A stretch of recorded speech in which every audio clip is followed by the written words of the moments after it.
800, 1800 speed, like moving.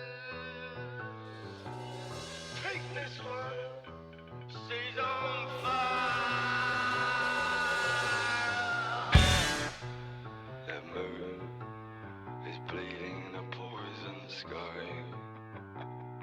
Take us to the chapel of St. Paul. Summon the minstrels of the town. Bring us guitar, the organator, the castanet, the horn, and the drum.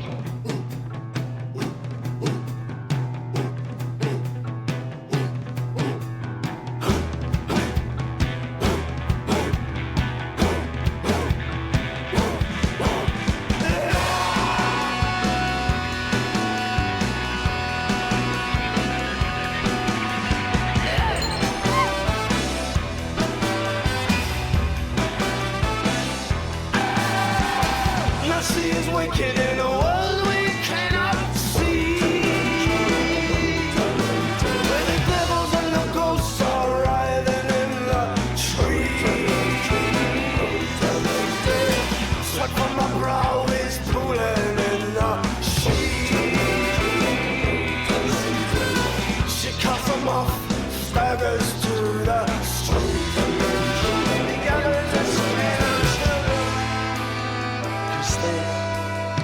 Drive out your point. Christina, drive it out, boy.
God's turn and left. There's no respite from the past. Squats like a spider in the shadow you cursed.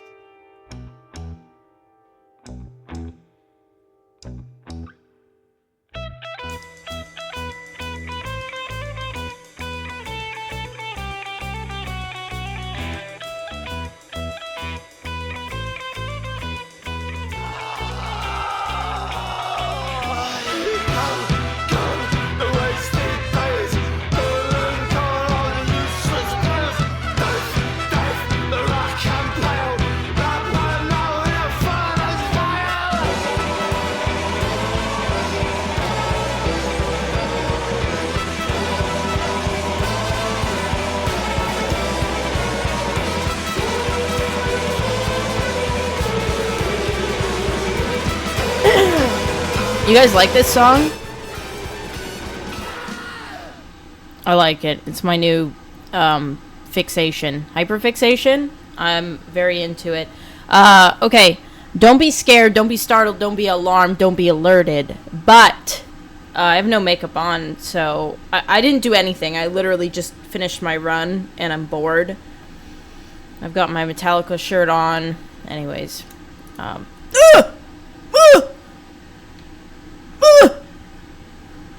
Did I scare you? Ew! Ah! Oh. Yeah. Yeah, get out your jokes and jabs now. I'm scaring poor Merlin. By the way, he's lying over there not because he doesn't have a bed. It's Oh, the other jump scare is probably League of Legends, huh? He's lying over there because that's where the heat is. So he has like his little, he's like a little lizard, you know? He's got like the heat lamp option, and then over there he's got his bed off camera. He's got his like little bed option. So don't worry, I'm not like subjecting him to just being on a little pad on the floor. He has a bed. I don't want to move the camera because it's been really hard to prop it up like that, but yeah, he likes his little heat area. He's very obsessed with heat. I mean, I think all Bostons are kind of that way. They really like they like the sun and heat. I don't think their bodies are very good at circulating or something. Don't worry, I'm only here to see you get down with an NPC in Baldur's Gate 3. Nice! I don't know if I'm going to do that today because, well, I guess I could. I was like, oh, I should just talk to people. I don't know. I find myself wanting to stream, which is like so shocking. Merlin is just a little tortoise, basking in the sun. True. Look at him. Isn't he sweet? Yeah, he loves the sun, though. He seeks it out. So did Blitz, though. I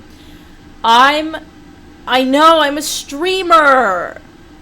Gabby, I've missed you. Man, Gabby, seeing your, like, glow up online has been crazy. It's been a lot of fun to watch everybody kind of, like, glow up, you know? I'm like, damn, we all glued up. Maybe not me, depending on who you ask. Ian said the other day, he was like, we're hot! I was like, well, to some they think we're disgusting. Disgusting! But I wouldn't have it any other way. What are your specs? On my computer? I don't know. This thing's like 10 years old. Anisa, our Anisa, you must stream telepathy is finally... Nice! But, Lurch, you never gave up. You never gave up. And that's what matters. Yeah, I don't know. I don't know what's infected my brain. I think part of it is, like, Ian is, like, super encouraging. He's like, you did so great. And I'm like, really? Him and my mom. My mommy told me I was doing a good job. They stole your wisdom teeth, huh? Wish that was me. I mean, hey, be careful what you wish for. It was creepy. When they grab your tooth with the pliers and they start pulling, you hear the snap in your skull. I don't like that. I don't not a fan. So, I'm so glad you could show up today, Gabby. It's exciting. Can you buy my wisdom teeth? You can. They're foul. Actually, no, I don't think you can. I don't think you can, like, ship things via bodily fluids and stuff via mail. I think Belle Delphine got in trouble for that. Right? Didn't she? I don't know. They do not let you ship teeth. No. You're gonna get me arrested. Hoob, I get it. I love going to the dentist as well. I speed ran my teeth appointments. Once I did the first one, I realized that I actually kind of liked it. That sounds fucked up. Not that I liked it. The thing is, when she was doing my fillings, I always call them fillers, and Ian always makes fun of me. When she was doing the fillings on the bottom of my teeth, the first time she was like, this is going to feel bumpy. I had no idea what that meant. But she put the, like, drill thing on my teeth, and it was like, brrrr, and, like, my whole, like, head was, like, not pulsating, but, like, not gesticulating. It was, my head was moving. It was, you know, rattling. And that felt really, good. I was like, damn. Put me to sleep. You're gonna put me to sleep. That's what I said. I said, whoa, lady, you're gonna put me to sleep. Also, she was just fucking awesome. She gave me like a little gift card at the end for Salt and Straw, which I haven't used yet. I think I'm gonna go with Ian. There's 2 places, 3 places, dessert places, 4. There's 4 dessert places in Seattle that if you are in Seattle, you must go to. Fuji Bakery, Hot Cakes, Salt and Straw, and if you're vegan and or gluten free, Frankie and Joe's. I'm glad that I got that out before the ad break starts. So again, ad break. How annoying on a scale of 1 to 10 is the ad breaks? Because it helps. So when people come in, they don't get hit with an ad right away. You know what I mean? Haircuts put me to sleep too. Never been to Seattle. You should. Everyone should go to Seattle, I think. Oh, dude, yeah. Unironically, I've almost fallen asleep at the dentist. I've almost fallen asleep at the dentist, and I've almost fallen asleep getting a tattoo. But it's very specific with, like, where the tattoo... because, like, I know that sounds like I'm trying to act hard. I'm not. I was begging for my fucking life during my back tattoo. I was begging for my life during, like, the stomach part of my, like, sternum tattoo. But top of the arms, I think it's the lighting. For me, I see fluorescent and I close my eyes to fight it, and then I get so sleepy. That makes sense. No, yeah, top of the arm, like back of the arm, leg. Like, I fall asleep during that. Or, like, I almost fall asleep. And it has to be, so what's the topic? Pain? No. Well, we were just talking about the dentist because my, it's the day after I got my wisdom teeth pulled. But I don't know what it is about. Damn, that's a long-ass ad break. Bitch, does it have to be that? It seems so long. I don't like that. Anyways, specifically, it has to be a rotary pen tattoo. It can't be a coil tattoo. For some reason, coil machines hurt more to me. Maybe it's mental. I don't know. Let me look at this ad break crap. Hold on. I want to make it so people don't make the ad breaks longer. I oddly prefer to watch them tattoo me. I get that. When I'm getting certain things done, it depends. Drawing blood, absolutely not. I cannot look at that shit. Tattoos, if I can see it, I think it's cool. And it's so smooth, you know? It's just so smooth. People really seem to be liking the podcast, by the way. The recent groove that we've gotten into the podcast, which is, like, super exciting. Man, I don't want to run ads that... Where is it? Analytics? No. Monetization? Ads. Okay, activate your schedule. I don't want to opt into the ads incentive program. That seems dumb. Unkept earnings. I literally actually don't care. I just don't want long... Okay, so to disable pre-roll ads when I run ads, 30-second ad break equals 10-minute pre-roll ad free. Up to 3-minute ad break equals 1 hour pre-roll ad free.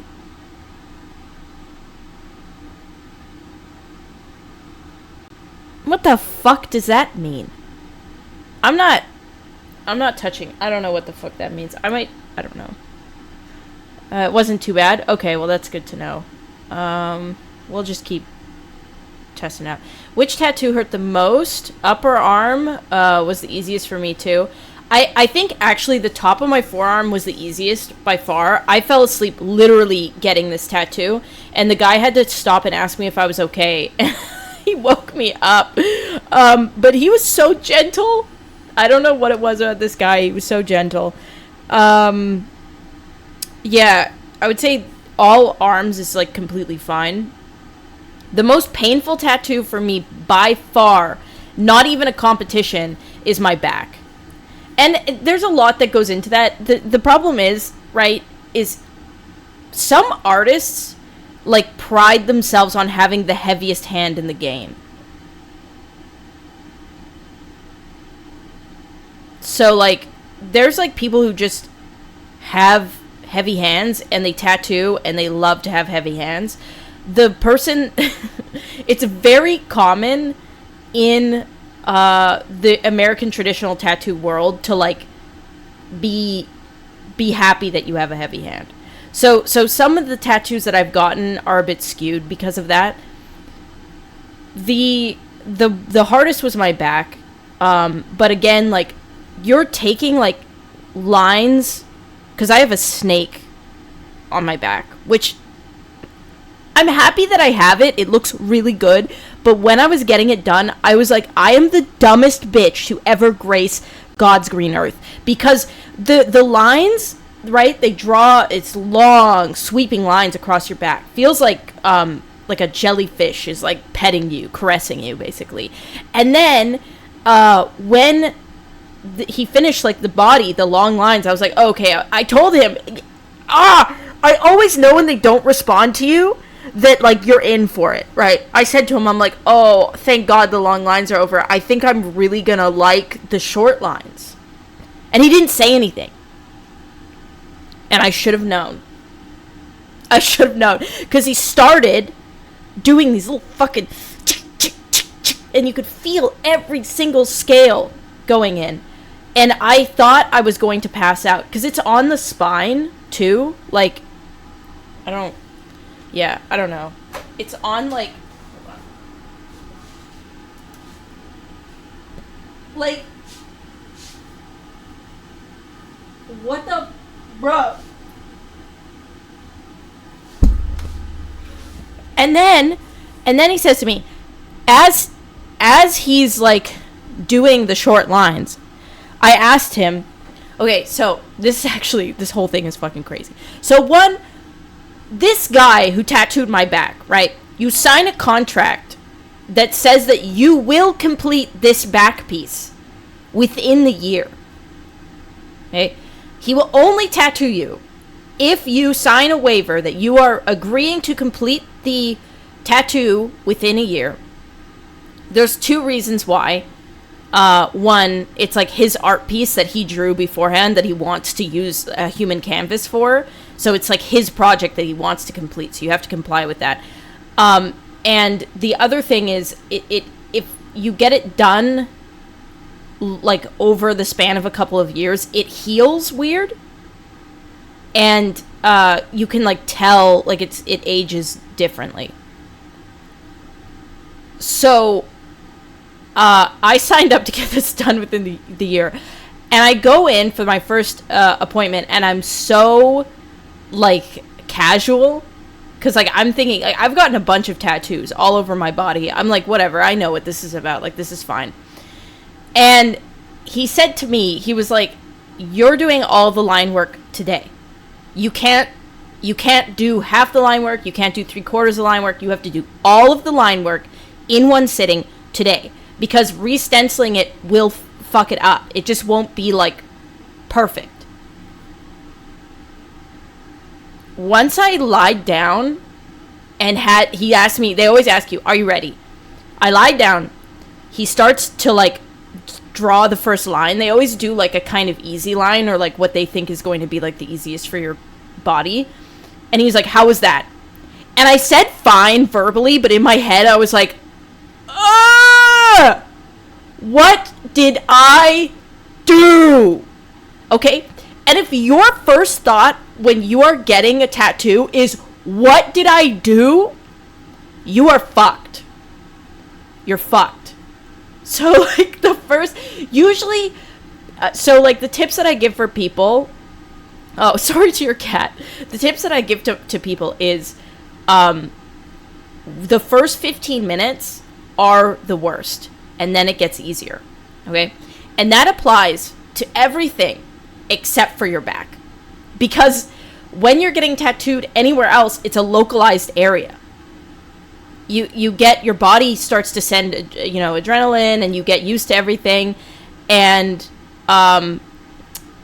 yes, okay, yeah, listen to this if you're getting a future back piece. I'm serious. Because everything that you know about coping with getting tattooed goes out the window. Because they move, your whole back is so big, and they're moving all over. And so the first 15 minutes aren't the worst. Every first 15 minutes are the worst. Because there's going to be a ton of them. And I was there, lying down for 7 hours. I got one break. One. And it was for lunch. Which I couldn't even eat. Because I was dreading. It was 7 hours. Yeah, that's how long it took the line work. 7 hours. Yeah. And if you get a back piece, please, God, please, find a tattoo artist that lets you use numbing cream. Because I was getting tattooed for 24 hours total. You get through the session, the 7-hour session, and then a month later you're coming back. That is not enough time to forget what the fuck happened to you, okay? It was traumatizing. Yeah, no, yeah, my body was in shock. But I appreciate you sharing the knowledge with all of us. Thank you. It's I mean, hey, it's an experience. I feel like I ran a marathon, kind of, and I get to wear it on my body, if that makes sense. Okay, so, numbing cream, you'll get a million answers from different artists. Okay, this is kind of what I've gathered. I'll give you both arguments, and I'll tell you what I think. Some artists, traditional artists, very traditional, very hard-ass artists, like artists that don't want you coming in the door unless you, like, will put up with their shit. Artists will say that numbing cream changes the skin texture, which it does. It makes it more rubbery. Anytime you get any type of numbing, it does change the consistency of your skin. And some artists will argue that it affects the final product. That's the argument. Okay. The other side of the argument with new age artists that are more, like, open to change. These are artists that draw on iPads. These are artists that, like, use social media properly. Artists that want you to feel comfortable. I have both types of artists on my body, tattooed.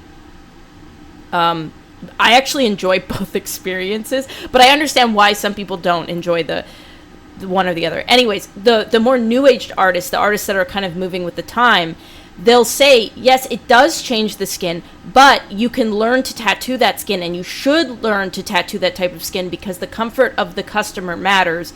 And if you can get, like, proficient with it, then it doesn't really matter. The final product doesn't heal funny if you understand how to tattoo when the skin texture has changed. Those are the two arguments. Sorry, I just hit the mic.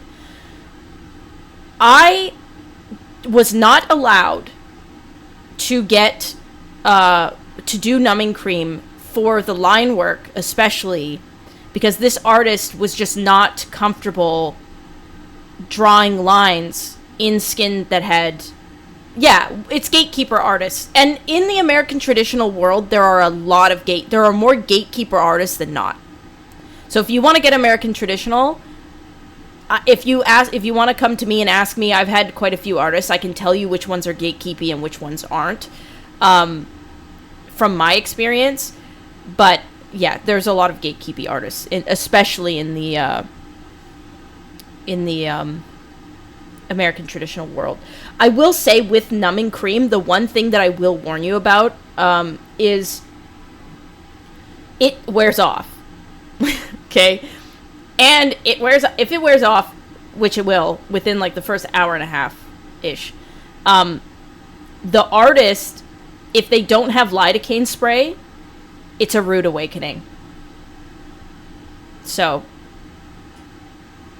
bro, they're so weird about numbing cream. Artists get really fucking weird about numbing cream. You have to ask ahead of time, because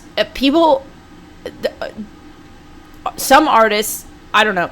I didn't know this, but I'm learning this after the fact, after I've gotten more tattoos. The first American tattoo shop I went into and dealt with, they're infamously known as, like, the most unapproachable shop in, like, America.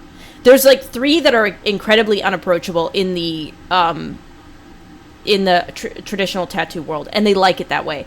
It's Smith Street in New York, which I think they've recently changed their name. I think the owners, like, had a tiff or something, but it was Smith Street Tattoo in New York, Spotlight Tattoo in LA, and St. Mark's in LA.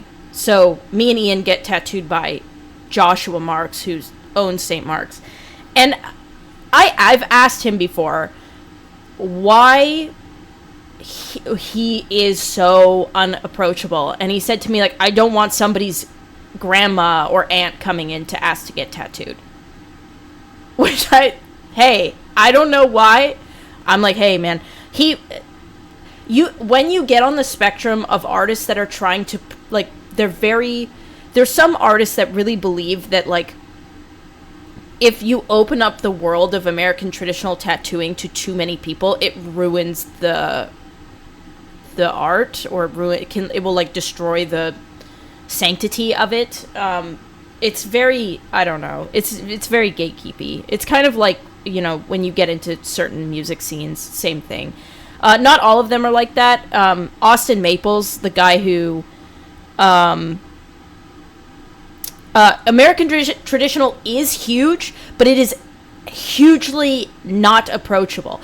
I would say neo-traditional is very approachable and is, I would argue, bigger than American traditional. When I say American traditional, I mean, like, they're pulling Flash from, like, Higgs and Ed Hardy off the wall type of, like, and drawing it, you know, to be as identical as possible. Like, hardcore American traditional. There's American traditional, and then there's, like, neo-trad.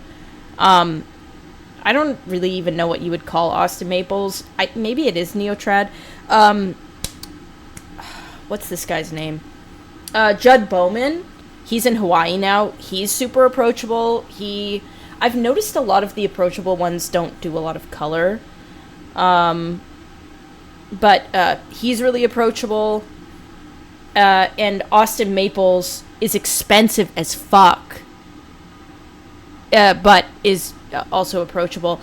In Edmonton, where I get tattooed, Easy Tiger Tattoo they're amazing artists, and they're super approachable. So there are approachable artists in the scene, but it is harder to find. And if you want to have, like, a good experience, I would recommend, like, going on Reddit threads, reading other people's experiences with specific artists, because it can be rough. And sometimes you're just in it.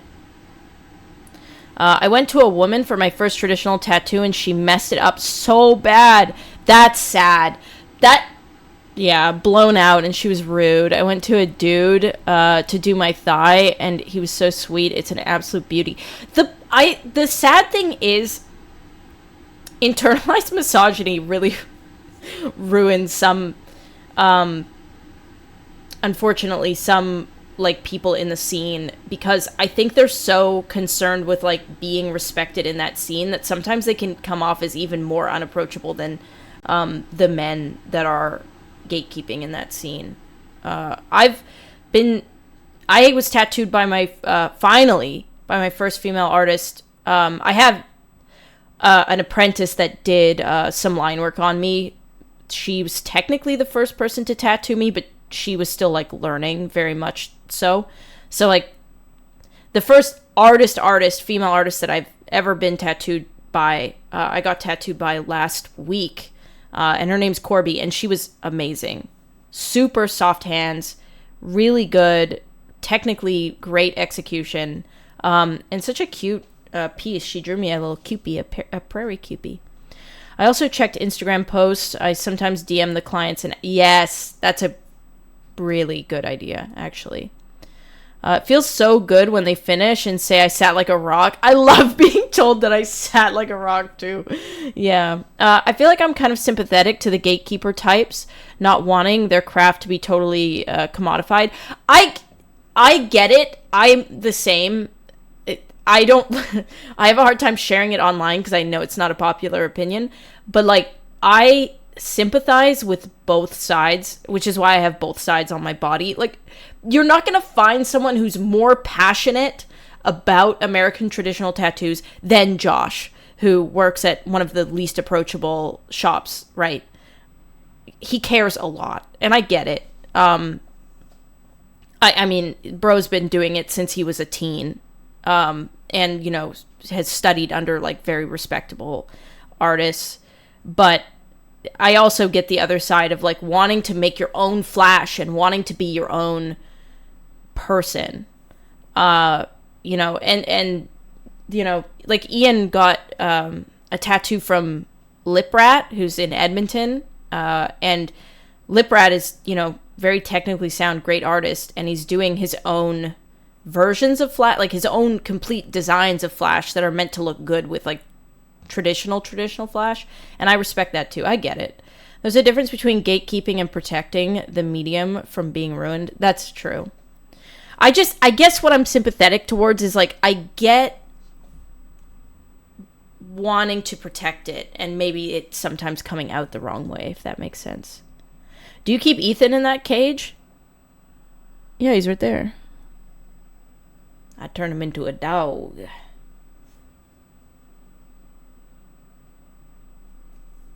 Sorry, the surgeon texted me and asked me if I was okay. Is that normal in America for surgeons to, like, text you and be like, "Hey, what's up?" Because I've had that at the dentist and the oral surgeon. Thank you, Grayson. I read that properly, I think. I've never gotten a follow-up. That's interesting. Oh, after surgery, it's required. Huh.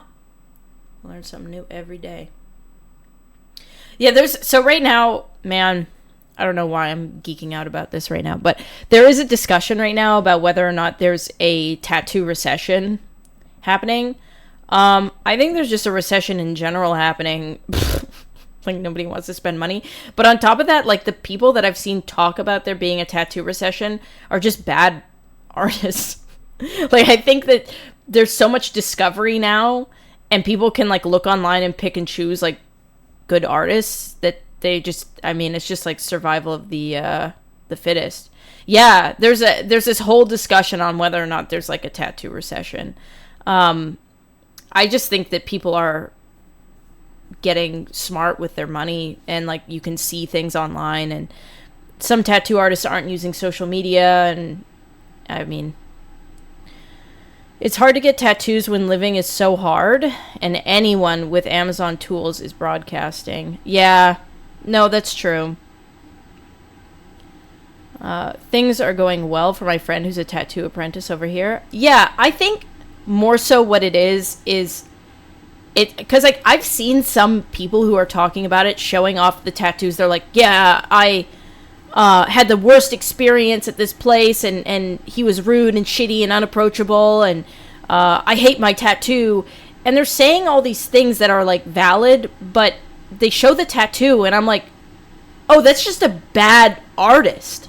Like, that's just bad. Like, it's, like, completely blown out. Like, the lines are, like, shaky and shit. It's not, there's, the color isn't deposited in it properly. And I feel bad for people because, like, the thing that she ends up picking up on is that the experience was bad. And she thinks she doesn't like the tattoo because the experience was bad, but the tattoo is just bad. And those people aren't getting business anymore because people are getting smarter with what a good tattoo looks like and what a good experience looks like. As someone who's actively looking into tattoo artists with styles and flash that I like, I could believe it. I'm being very picky. And that's great. I love that, like, I don't know, I love that you can, like, browse people's flash. Like, the smartest artists are the ones that are, like, putting the little mini stories on their Instagram profile that you can like, the snackable browsing, you know, where you can like just click on something and be like, here's Flash, here's 5 years healed, here's, you know, that's what is going to get people in the door. Like, I'd rather wait years to find a good artist than just to go and get what I want and have it be shitty that needs to be touched up. Yes, exactly. It's way too much of a risk. And back in the day, it used to be like, there's my local tattoo shop that I need to go to. Like, the first tattoo I ever got was when I was 18. And I was like, oh, I really want something. I want a tattoo. That was the initial thought. And then I was like, oh, I should get something for my uncle and grandfather and grandmother who passed away. And I went onto the website because it was the only tattoo shop I knew existed. I went onto the website. I browsed their portfolios. It's not that I didn't like it, but I didn't love it. You know what I mean? And I just picked the one that I thought looked the coolest at the time. And he did watercolor birds on me. And I didn't even really like it at the time. Do you know what I mean? Like, the only thing that was kind of keeping me going with it or feeling okay about it was, like, the meaning behind it. But I got it, I mean, I'm getting it lasered off now. So, yeah, the Flash stories are awesome. I love that shit. Also just got a sick eagle flash on my chest. I fucking love that. The eagle on the chest is so classic. I like what I have on my chest, but sometimes, like, I just feel like it could have been, I don't know, more readable. But I think anytime you get a tattoo, like, you always, like, look at it and go, like, oh, I should have. I think the problem is, like, because my husband is also getting tattooed, sometimes I look at his tattoos and I'm like, man, I should have gotten that one.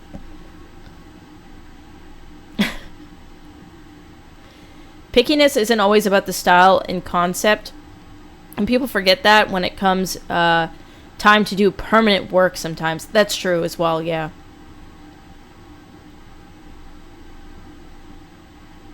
Yeah, the experience is important. Like, everything's a story, right? Like, everything is, you're commemorating stuff on your body, so.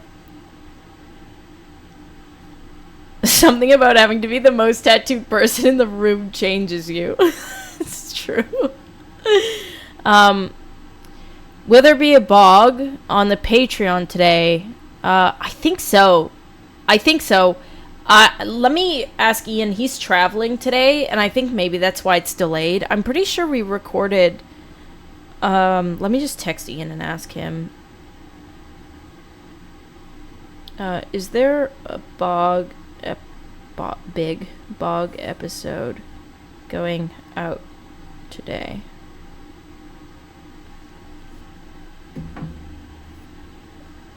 Thank you, Grayson. Thanks for hanging out. Ian's photoreal eagle is super sick. The more traditional styles can look a little too... Wait, what? Ian has, like, just the traditional... It's, like, the most traditional. Ian's got the classic eagle. The one that's, like, on... he's got one with the flag. Oh, you can't really see. Merlin's cage is, covering it, but... Yeah, it's the classic, like, eagle.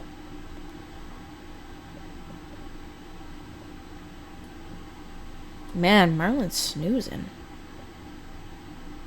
I do plan to get probably eventually I do plan to get a neck tattoo. I'll probably do something on the side first. Throat is, like, seems like such a commitment and so painful. But, the next, like, what I would call, like, money piece tattoo that I'm gonna get is, my hands. I'm gonna get, post-it butterflies. Traditional butterflies on my hands. That'll be the next, like... I know, it's a 3-day streak. It's crazy. Yes, traditional looks like a sticker. That's the whole point. Yeah, it's gonna go hard. I'm really excited about it. The butterflies is such a classic look. I was either gonna put them on my hands or on my neck, and I've decided my hands. Thank you, Squishy. Yeah, he's chilling. Yeah, the hand tattoos.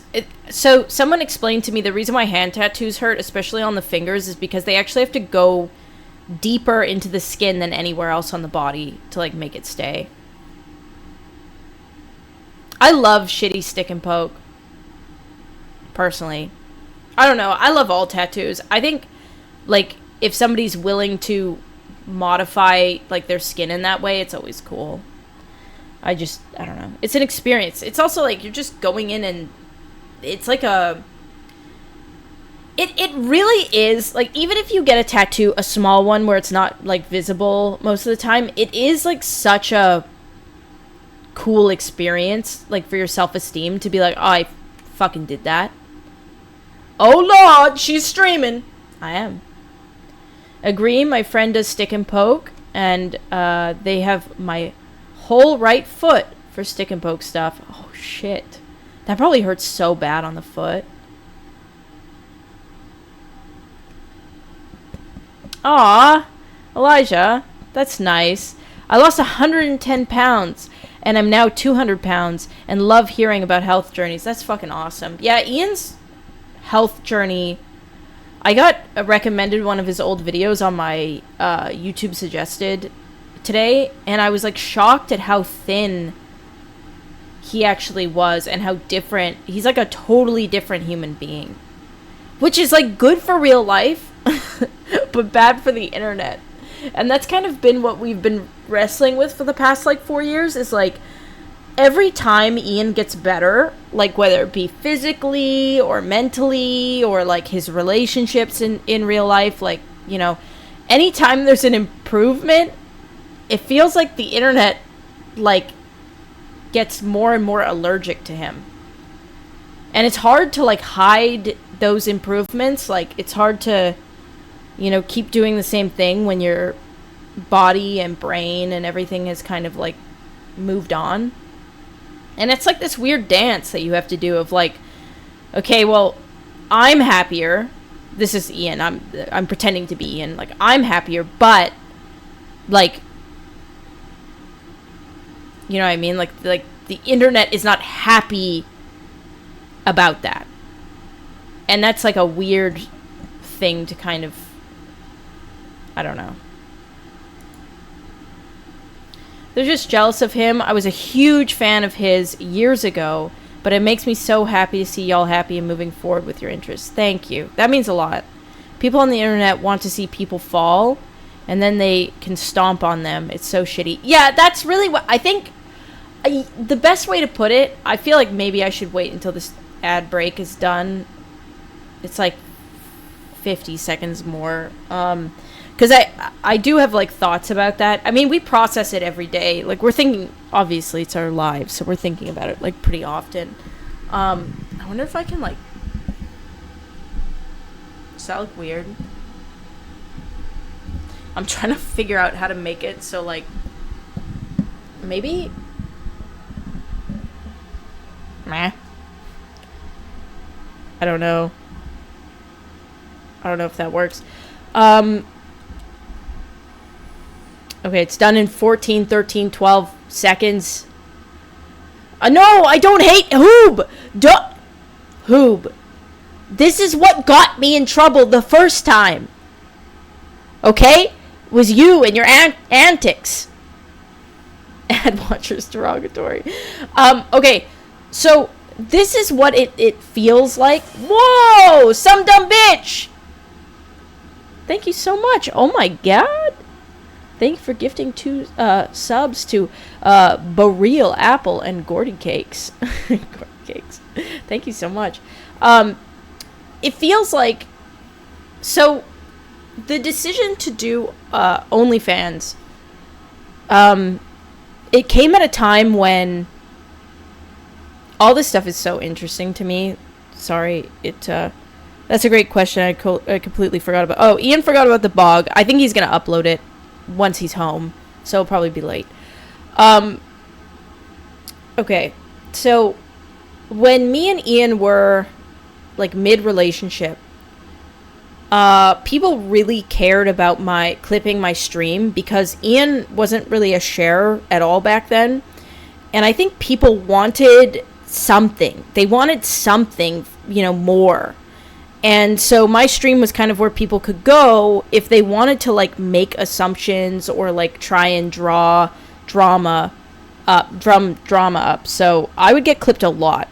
And you're live and you're sharing things, and, like, not everything is curated, and sometimes things come out wrong or whatever. So I was getting clipped a lot, and it was causing a lot of stress in our, like, relationship. It was causing a lot of stress in my life. I was paranoid. I every time I streamed, I felt like I could say less and less because I was afraid of, like, things getting clipped out of context or just clipped in general, and, like, put in a 500,000 viewed video about how I hate pyrocynical or whatever the topic was that, week. And it got to the point where I was, like, miserable streaming. I was spending a lot of time debating quitting. And Ian was like, well, maybe, like, there's something else you want to do. Like, maybe there's, like, another avenue online where you can, like, make money and be happy and still do this, but without streaming anymore. And I quit streaming, basically, and I started doing OnlyFans.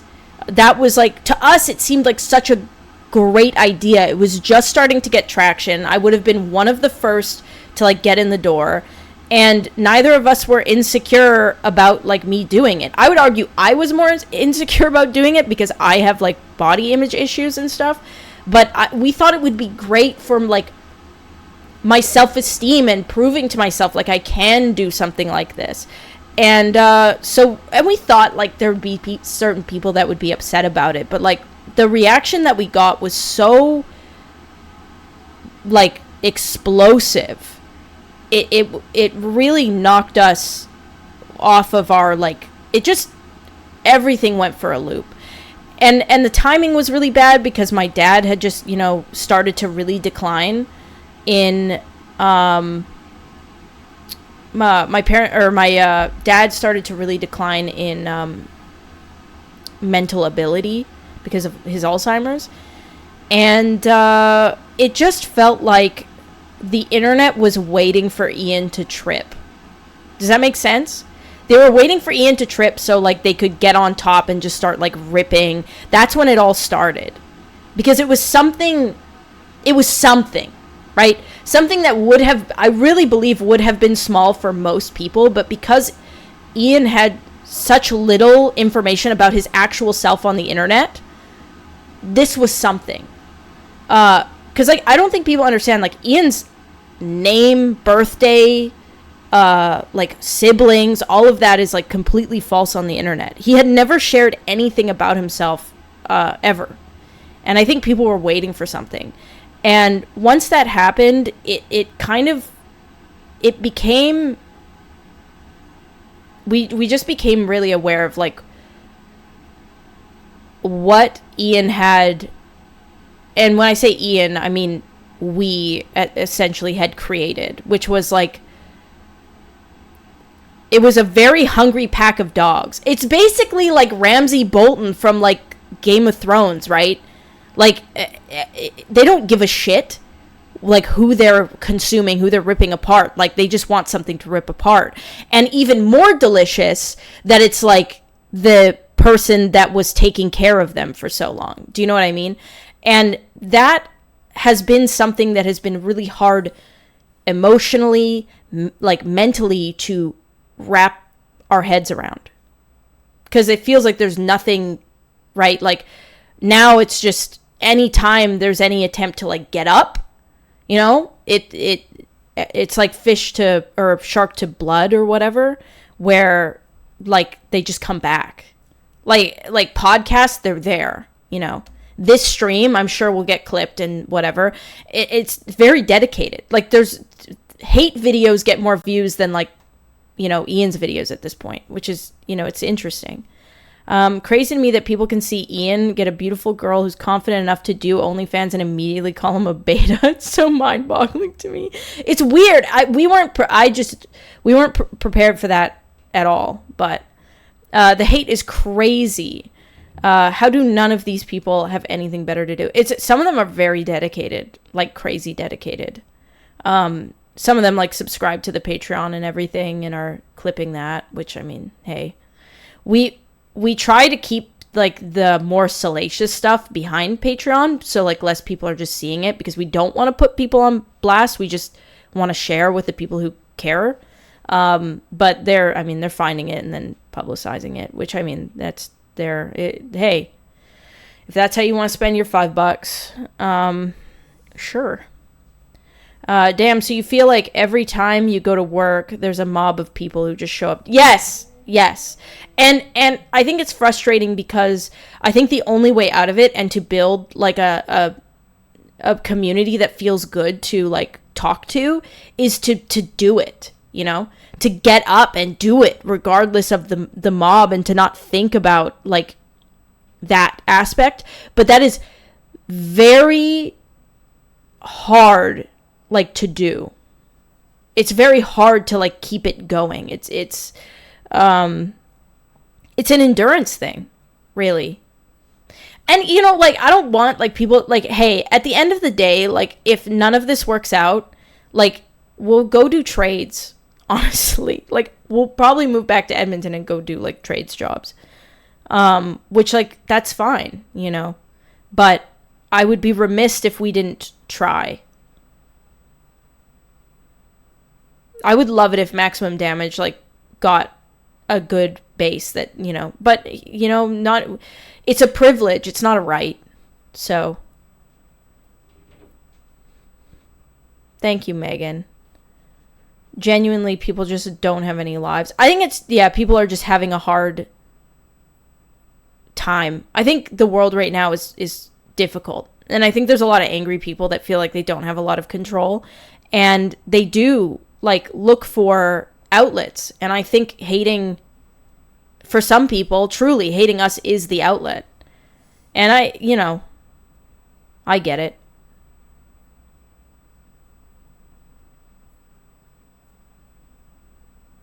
It's called brain damage. Been following even slightly before you and Ian were openly dating. And you always came off cool. Sucked to see you both get so much shit for essentially no reason. I think the most shocking thing to me was when we became public, like, not even really public. I think we just had our names in each other's, like, Instagram bios. Like, instant hate forums. Instantly. Like, within the day. And I was not ready for that. I think, like, I was talking to my therapist about this. Like, I was heavily isolated at that time. And apparently, like, when you're isolated, like, and you feel like you're being isolated, like, it causes the brain to do weird things. You go into survival mode. And I was isolated in, like, every single, like, definition of that word. Like, I was away from my family in a country I didn't know. The internet was, like, saying that I sucked and was not a good pick for Ian. I'm not kidding you, I used to get emails to my business email about, like, essays about how I was not a good fit for Ian, and there were better fits, and they had, like, girls that either Ian followed, they would, like, attach their, like, Instagram to it, or, like, it was very fucking weird. So I was isolated in that way. I was away from my family. I was mentally and emotionally having a really hard time at that time. And I tried to push through online, and it was not working at all. And it sucks, because there's a piece of me that's like, I wish I just pushed, because I think I would still have, like, an okay audience, and I think I could have, like, made it out, but I did not. It was so bad, you guys. Like, I was, like, I don't know, regularly going into the fucking gym and just lying on the floor crying. Like, it was so bad. And, like, a lot of my regular viewers know that. Like, it was really bad. But, hey, you know, it was hard. And it's, the ironic thing is that it's less hard now. Like, which is strange, because the hate is a lot more prolific and it's a lot more like public.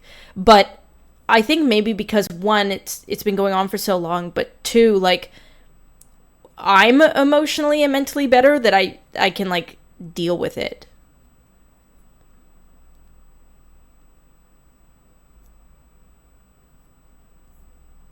It's weird. I feel like after the OnlyFans stuff, it was like, that was it. That was like, there was no like returning. There was no going back. It sounds like you're struggling. I'm rooting for you. Thank you. I appreciate that. I'm struggling a lot less now. I would say I'm pretty good. I'm doing pretty good. It seems like a step above like parasocial or like even stalking. It reads like there was a group that wanted to disrupt both of your workplaces. Yeah, yes. Yeah, and that is like, there was one girl, I actually felt kind of bad for her. She ran like the hate, there was like hate Instagrams and Twitters that were like making fun of my face shape and shit. And just me in general, I guess. And like clockwork, every morning and every night, I would get spam hate stuff to me for years. This wasn't like, it was for years. It was like maybe 2 or 3 years. And I had a friend that was like pretty like tech savvy, and I didn't ask them to do this. They did this on their own. I kind of wish they didn't, because it really depressed me, but they figured out who owned those accounts through like reverse, I don't know, snooping. And it turned out to be like a 16-year-old girl that like was an honors student at her like school in like the middle of America. And her like Facebook had like Ian playing in the sand from like a Joji vlog or something. And she had spent 3 years, under different accounts. She'd make a bunch of sock accounts. She'd make a bunch of different hate accounts. And it was sad. Because it's like, I don't know, man. So I had quite it was a group. It was a dedicated group that seemed a lot louder than it was. And I kind of miss it. Like, it was very uncomfortable and very like weird.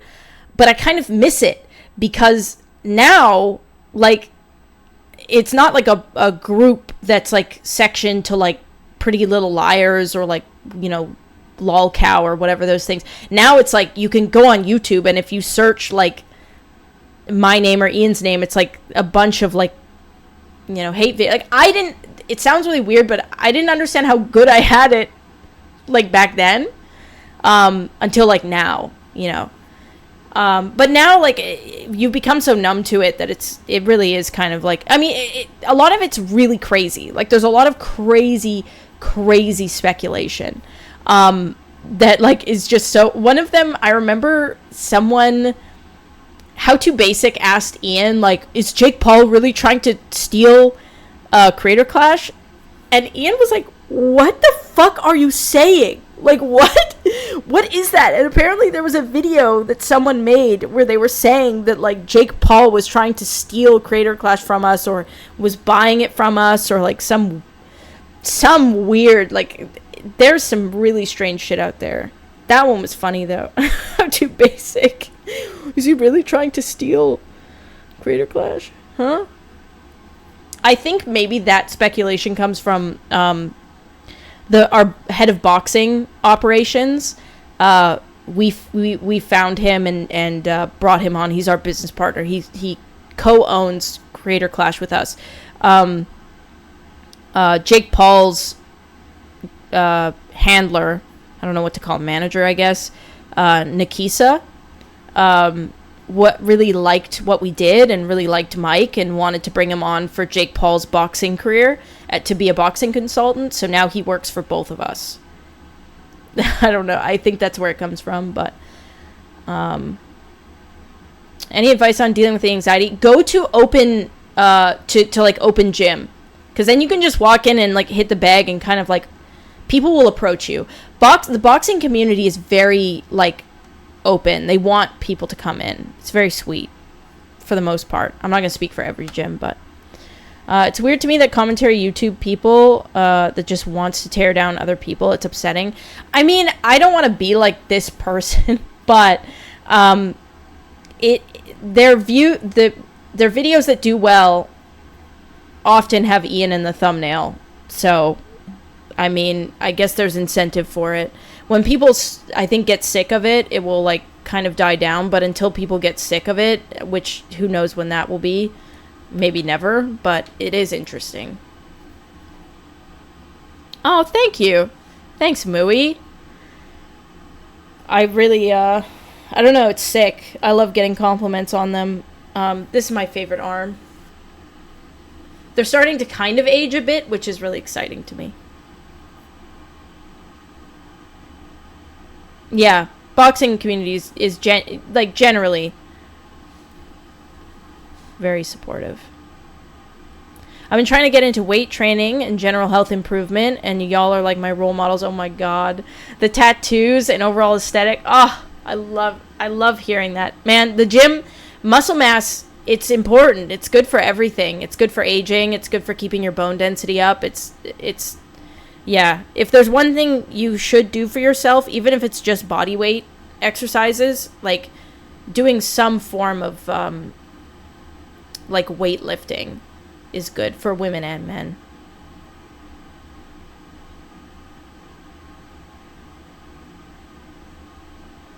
Would Ian do OnlyFans? We've talked about it before. He kind of has. I don't know how much information I can give. Like hand cameos.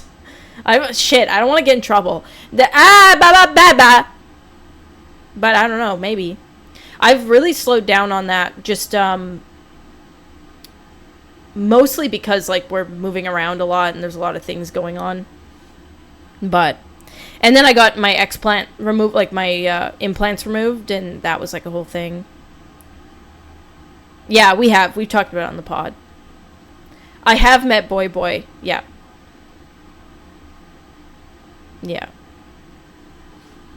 It's so interesting how lurkers, like, if you talk about certain things, like the hate lurkers, they can't help it. They have to, like, come out. It's like pouring salt on pork. Young Dumb Suck says, tell him to show hole! You can tell who that is. That's, like, a hate watcher that's, like, here to, like, farm. They're, like... And they can't help it. They have to, like, say their stupid, like, one-line things. It's, like, it just draws them up.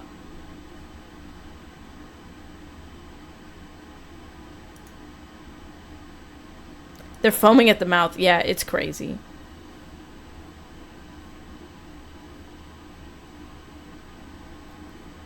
Yeah, I know. It takes a lot of energy. I think it's just, yeah, I don't know. There's a lot going on in there. I learned that about, I think that's just the way it is. When you feel like you don't have a lot of control in your life, which, to be honest, like, how many of us feel like we have control in our lives right now? We're in a very, like, chaotic time. You do things to try and get control. And for some people, that's looking for confirmation bias in a person that they've chosen to hate online. They, like, remove the humanity from the person, and they, like, look at the online projection, and then they, like, take what they want from it to, like, confirm. Like, it is really interesting. Some people really, like, when they comment on stuff in, like, on my socials and stuff, like, they truly hate me. They truly hate me, or they truly hate Ian. And to get to that point, like, I would argue that, like, the hate is so visceral, it's, like, past any in real life person that they know. And I think that's just because they keep confirming their bias, right? They'll take what they want out of... I mean, even we were talking about on the podcast, I've talked about it on the blog, but I'll talk about it here. We were we had a frivolous lawsuit thrown at us. And it was looming over us for, like, a year and a half. After we, like, lost money on the second Creator Clash, there was this fucking asshole who... So back when we were trying to make Creator Clash, and it was just, like, a concept, right? It wasn't a thing at all. we knew that we had to get like a promoter or someone who knew boxing to help us. And we had some meetings with some people. And one of the meetings that we had, this person tacked themselves on without us knowing. They're like a merch fulfillment asshole. Not online, not like nobody would know who this person is. Dick, though. He comes in, we have a meeting, does like a 15-minute presentation on his business that no one asked for at all, right? Gave his number to Ian at the end of the meeting. We didn't text him ever. But there was someone at the meeting that we did like, and we texted them, and we got to know them, and we ended up working with them. Only had one meeting with this person, didn't even know they were showing up. Didn't want them to show up. Don't care, to be honest. Don't care. First creator clash happens. Great. Everything's great. We don't hear anything. Second creator clash happens. We get an email from a lawyer that is accusing us of wrongfully pushing this person out of the business. Okay? That's the email we got. That this person had a right to part ownership of the business. And so it became a shakedown because he knew that he didn't have a part of the business. He knew it. But the threat of going to court would cost us so much fucking money. And he knew it, even if he lost, because he doesn't have any money. That fucker doesn't have any money anymore. Okay? Because he's made bad business decisions. We found out after the fact. So he was hoping that, we were basically playing chicken of like, fine, fucking like, so we were going back and forth for like months of like, fine, take us to fucking court. Because if we would have went to court, he would have lost, but we would have been out money. So basically what he was hoping for was that we were going to pay him to go away. So it was a shakedown. It was a frivolous lawsuit. When we were telling them, we lost money. Like, one, because he wanted the things that he was asking for, he ended up asking for like $250,000, which I was like, I'll give you $1. I'll give you one. He was asking for $250,000, and he was arguing that it's for lost salary and lost earnings from the event. We explained to him, we don't take a salary, buddy. So even if you had part ownership, there would be, your salary that you take is zero. Okay? And then we said also, like, we don't have any money. You're sniffing up the wrong tree. Like, we lost money on this event. His lawyer, not our lawyer, there's like this commentary, he's so annoying. This commentary YouTuber, like, I don't know if he can't, like, listen or, like, what's wrong with his brain, but we explained this in the Patreon podcast. This person's lawyer, the shakedown lawyer, used a commentary video, okay, that insinuated, I have to be very careful with my words here because this person will say technically they didn't say that, insinuated that we pocketed money. Insinuated that we didn't actually lose money, okay? Insinuated that it only costs $100,000 to run an event like this, which is not true, okay? This is in the millions. This event costs in the millions to run. I'm not kidding. It's fucked up, okay? And that all is our responsibility. We took that on because we wanted to do something fun and cool and good for charity and whatever. It is a very expensive event to run. There's a lot that goes on, okay? It's a huge thing. It's a 20,000 seat arena. Anyways, the lawyer used the YouTube video to say that this was proof that we were pocketing money. So the point that I was making with that clip that got taken out of context again, or like he just didn't understand what I was saying, is that we were in a shakedown lawsuit, and part of the reason why they thought that they could bark up our tree was because commentary YouTubers have no idea what it is to work a normal job, let alone put on a whole event, okay? You have no clue. You don't even know what it's like to clock in and have someone breathe down your neck. So don't tell me How much it costs. $100,000 does not even cost 1/4 of the broadcasting fees. So, like, I don't know what crack these, like, commentary YouTubers are on, but I want some. No, I know. This is going on. I love how I didn't wear makeup today. I look disgusting as shit. But this will go on every and I don't care. I'm at the point. I don't care. I don't care anymore. Because even when we don't say something, they think we're saying something. Do you know what I mean? Oh, thanks, guys. Thank you.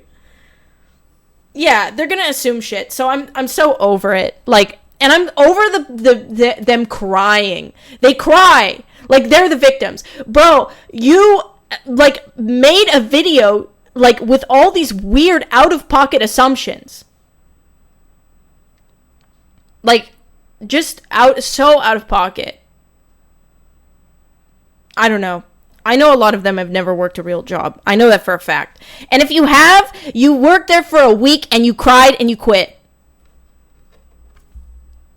That's the other thing that a lot of these people assume is that I never worked a real job. But I didn't get on the internet until I was 21. I had to pay for my own I was in college working like a fucking serving job. Okay? I was doing both. I had 4 to 5 classes a semester, and then I would go work a serving job. Okay? And before that, I worked at a pet store and a Dairy Queen. Because I function in society. And then I got lucky, right? I got lucky and I started making money on the internet, so I quit. But I had been working since I was like 12, no, I'm not even kidding, 12 years old. Because in Canada at the time, I don't know if now, but at the time, if your parents sign you can sign something, you can work. I worked at a movie theater when I was a kid. But you fuckers that are looking at this right now, I know that you would fucking cry if I said something to you in real life. I know you would cry. How do I know? Because I've done it to one of you fuckers in real life, and you have cried. You cried and apologized to me, and you even said that I made you feel like a bitch. And I'm glad that I did, to be honest. More people should do that to you. So, there's an ad break. Oh, I did it during an ad break. Yeah, I don't know. Yeah. So I don't feel bad anymore. And I'm just not scared. I work as a maintenance man at an assisted living facility and deal with a lot of crazy stuff. Lol, as someone in the industry, do you think making videos about all the crazy shit I have to fix could do well? I think so. I think as long as you're minding the privacy of the people that are, staying there, I think it could be very interesting. My fucking computer just shit itself. I don't like people bragging how being enslaved in shitty jobs and describing as being useful for society. I mean, yeah, we've all been tricked into like trying to cope in different ways. I try not to blame people that are like slaves to capitalism and have to like work fucking 80-hour work weeks. However they want to cope, they want to cope. But if they felt like a little bitch, it's because they are/were one. It's like that one was crazy to me. Ian put that clip at the end of the Froggy Fresh video, but that one, like, that pissed me off, dude. That one, Ian keeps me, this is the truth, okay? Ian keeps me on a leash, okay? And I'm okay with that, because I need to be on a leash. I need to be on a leash, a tight leash, to be honest, because I am unhinged. I will just say shit. So we were at the party after the boxing event, where like it's meant for everybody to like celebrate each other and what we did, and we did karaoke and whatever. There's alcohol there, and close friends are allowed at this party. It's in a it's in a hotel. Okay? And this fucker snuck in. He was not supposed to get in. The reason why he got in was because he happened to say by accident the name of one of our like higher ups and was like, oh, Justin said I could get in, right? And so they gave him a wristband. So he got in. And I saw on Twitter the day before that he was tweeting shit, right? He was like he was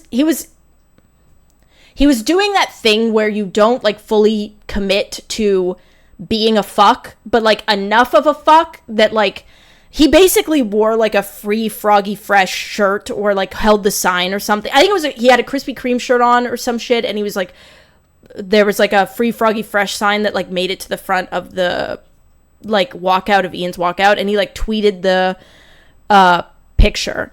No, it wasn't Brandon Buckingham. It was fucking I always call him Rusty Spoon, but I think his name's Rusty Cage. He was snuck into the party. Okay, so Ian wasn't around, much like right now, which is why I'm doing this right now. Ian wasn't around. He was somewhere else.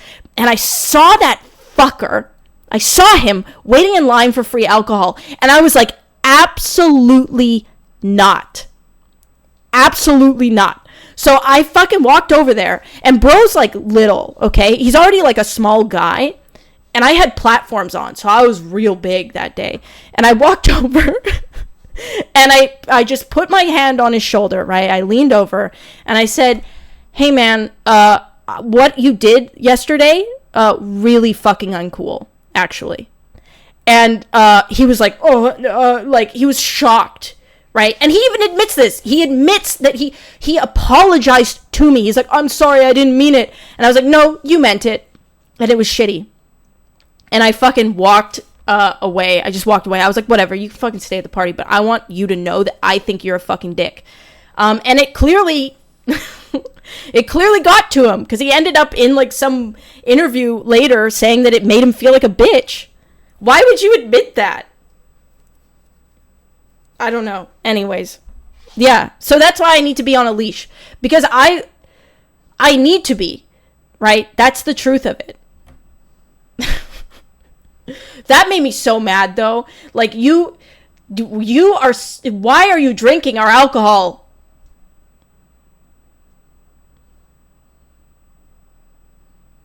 At least he had the shame to admit that he was being a bitch. Yeah, that's true. No, yeah, it was. It was. Because I don't like the playing both sides thing. I really don't. It's not cool. The like half commitment, you know, where like you're like retweeting stuff or like putting stuff out there, or like, you know, wearing a Krispy Kreme shirt at the thing. It's like, you are not cute. To the people who matter, the people like who actually care about, like, you know, they'll see it and they know who you are, even if you're not gonna. You might as well fully commit. Yeah, be a hater or don't. That's the thing. Just commit, you know. I have more respect. At least like some of these fuckers will like go around full out, you know, just saying it. Just commit. Yeah, it's all of them. They all kind of want to like keep the door open. Do you know what I mean? They want to keep that door open at all times. And it's not respectable, to be honest. Yeah, that's a good way to put it, Hoob. He's just desperately wanting to be liked. I think recently he, like, fake guillotined himself and now hasn't been on the internet. I don't know. Maybe he'll come back if he sees this clip. Yeah, I don't know. It's fucking weird, though. So, the truth is, I'm the one who needs to be on a leash, okay? And I am usually on a leash. But you know, if I'm going to go live again, this is what it is. Yeah, they want to keep the DMs open. Yeah.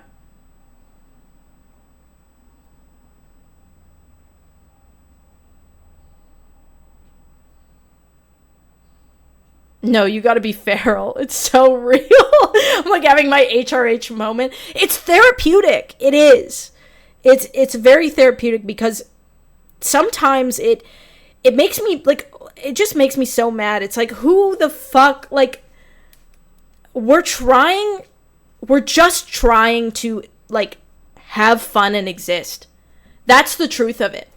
Like, we're just trying to have fun and exist. There's no political agenda. There's no, like, playing the field or trying to make the most money. The reason why Ian does anything that he's been doing is because he's been leading with, like, what he thinks is right and what he wants to do. That's where it ends. And I think, like, for some people, that is so out of the realm of like, possibility. Like, they can't imagine it. They can't fathom it. So they have to, like, tack on all these, like, fake, like, dubious things. Do you know what I mean?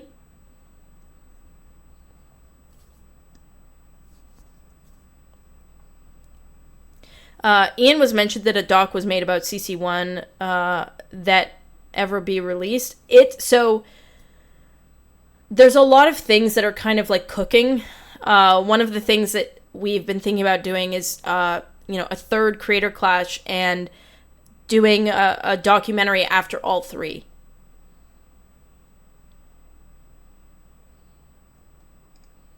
So that's kind of why we're holding on to that. Originally, Dane was editing the... It's kind of cool because we can talk about Dane and, like, people know who Dane is now fully, like, on both sides. Because Dane obviously is a popular YouTuber, but people in Ian's circle don't know him as much. But we gave Dane the footage for Creator Clash 1, and he just struggled. He wasn't inspired to make anything, so that's why it kind of halted. But I think, like, doing all three and having, like, a little end cap on it would be... It has to be therapeutic to tell the truth about your life. When people lie about you all the time or try to manipulate your image and who you are or who your husband is and does, you want to stand up for yourself in some way without validating the behavior prompted you to do so. Yes, it is. It's very hard because anytime I do want to say something or clear something up or, like, kind of rebuttal, there's, like, a lot of people that are like, why are you giving it attention? Like, this is why it happens to you. But the truth is, like, that's not why it happens to me and to us, and the attention, giving it attention, it doesn't matter because they don't actually care. They actually don't care. And I have been dealing with this since 2016. And there was a long time where I didn't talk about it at all.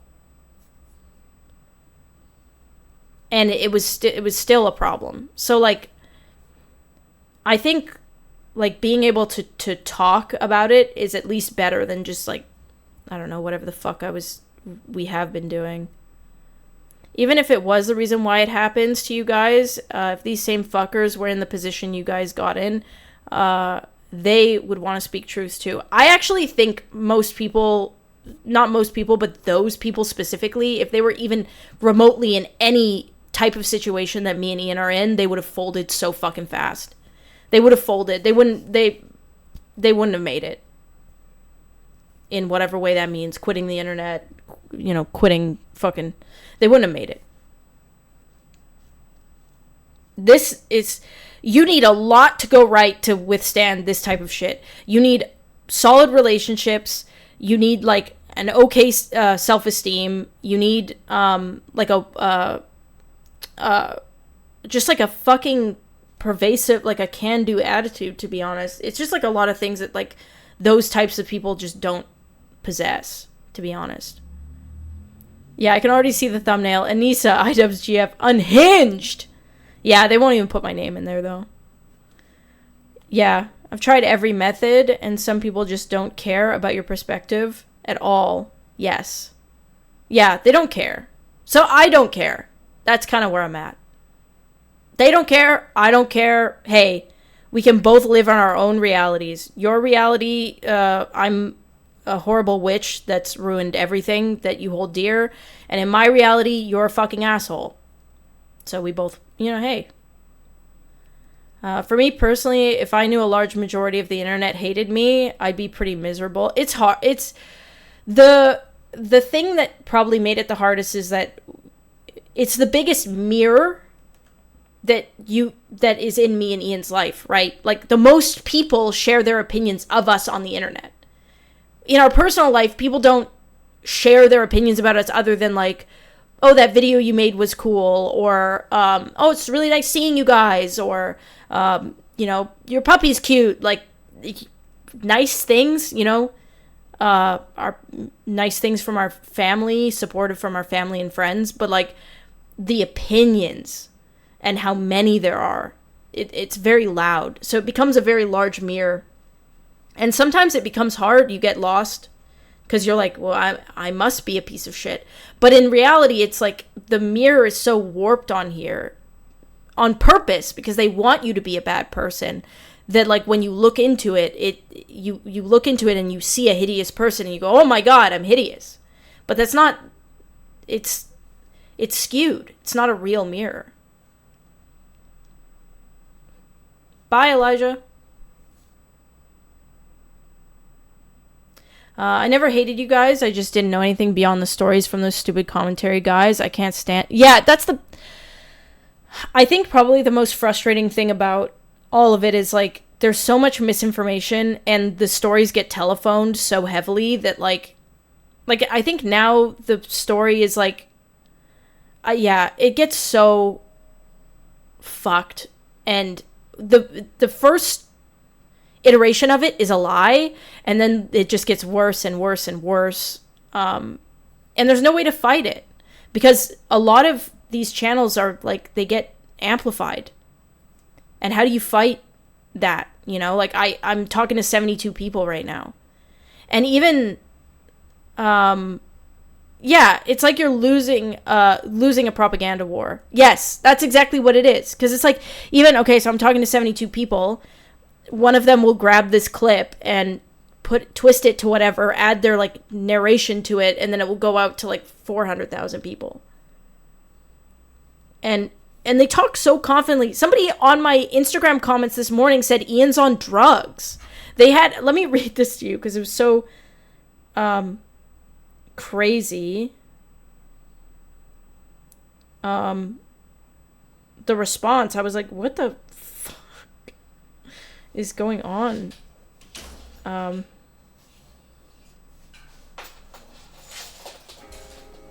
It was on my like post that just from the memories on my iPhone, but it says now he is broke, unemployed, and on drugs.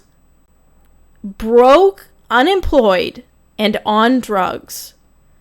How is it even possible to turn a man from being a millionaire and loved to having hate channels getting 10 times your podcast views? Next level personality disorder. And what did he get in return? A manipulative tomboy that sells her body for a small monthly subscription fee. Somebody said, you need help. And they said, which part is incorrect? This person said, he's far from broke or unemployed. Being unemployed doesn't mean that you're not generating ad revenue. I doubt he's on drugs. He was just in Australia. I doubt he'd be able to travel internationally on drugs. This person replied to this confidently. They said on the podcast that they were broke. What? I don't know where that came from. His monthly views, 1.2 million, equal less than 2K per month, which I don't know where that's coming from. 2K per month in AdSense. I know because I have AdSense, which everybody's AdSense, like clicks per whatever, is different, but sure. And he also said that he's on drugs on his podcast. The rest is correct as well. Like, what do you do to that? What do you say to that? Like, somebody was like trying to have a fair discussion and they were like, nope, all true. They said this on their podcast. Said none of that on our podcast. That's what I feel like I'm taking crazy pills. Like, there are people out there who legitimately, like, they don't see very much about us, and the stuff that they do see is, like, this shit, and then they're like, oh, that's so sad. Ian's on drugs. But, you know, whatever.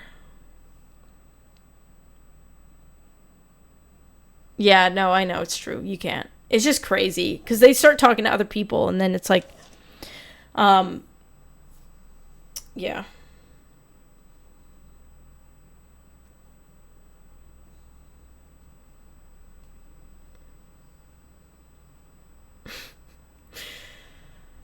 Yeah, Ian is I think the doing drugs thing is getting it's coming from the Adderall. Like, he got diagnosed with ADHD, so he, like, I don't know.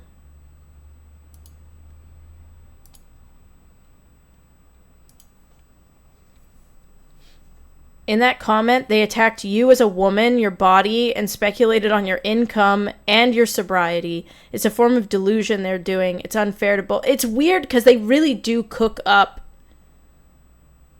Yeah, I don't know. It feels like you have no agency.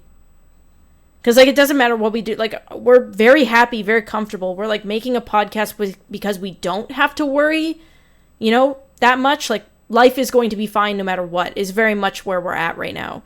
And we're not promoting the podcast very hard, and we're not, like, trying to make it we're not trying to make it viral. We want it to be a slow build of a community that we really like. That's, like, the whole point of it. And to have people, like, tell us what is wrong with our lives or what's going on or why things are the way that they are is very hard. It's very jarring. It's like the Marvel channels that I definitely don't watch that pull a 48-minute breakdown of a screenshot from their asses. That's crazy.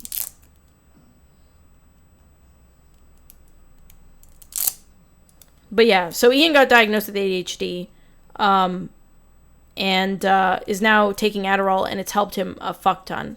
It's not even that much. He's on like 5 milligrams slow release or something twice a day. So it equals like 10 total. Yeah, I don't know. I think that's what they mean by on drugs. I'm not sure. But I don't know. Yeah, it's hard. It's hard to, like, figure out what... I thought going to therapy would actually make me want to get off the internet. Like, I thought, like, I would go to therapy and I'd be like, oh, of course, like, I need to get off the internet. But for some reason, like, therapy has made me want to, like, come back to the internet. I love doing this. I love talking. I love riffing. I love entertaining. I loved who I was career-wise before I stepped foot into the iDubbbz community. I loved that. I was so happy in that aspect of my life, in my career. And I gave it up because I thought at the time that that was the right thing to do.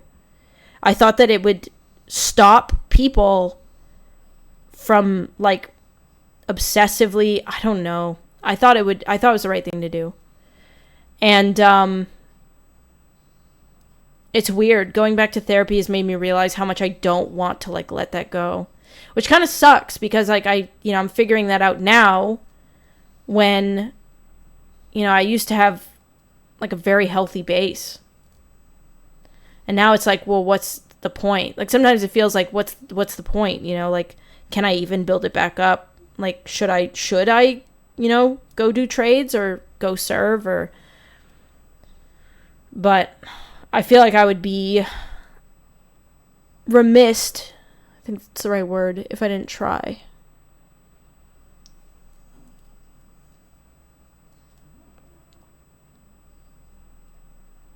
It's good to delete TikTok. I mean, it's going away anyways.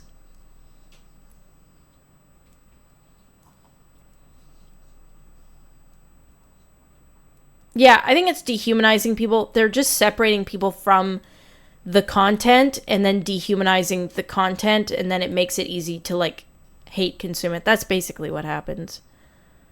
I agree that Twitch is a better community than YouTube right now, for sure.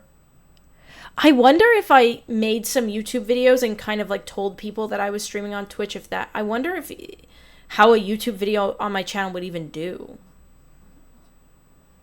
Thanks, Megan.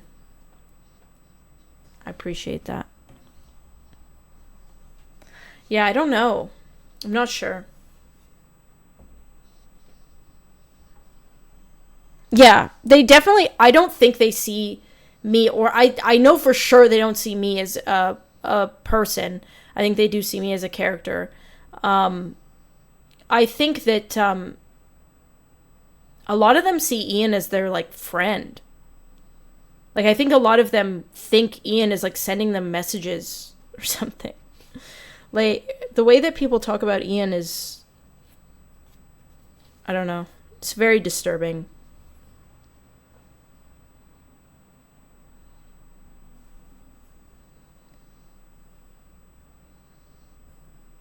Really, making YouTube videos but streaming the filming. That's so interesting. I feel like people here are more of a real community. I agree. I've always been a Twitch hoe. Like, I've loved Twitch. I've been on Twitch since 2014. That's the other thing. That's, man, yeah. The people who say, like, I, like, used Ian, or I'm only relevant because of Ian or whatever. Like, I'm the least relevant I've ever been in my life. And I have been the least relevant I've ever been in my career being attached to Ian. I was a lot more relevant and a lot more, like, popular pre-dating Ian on here. Yeah, it's crazy.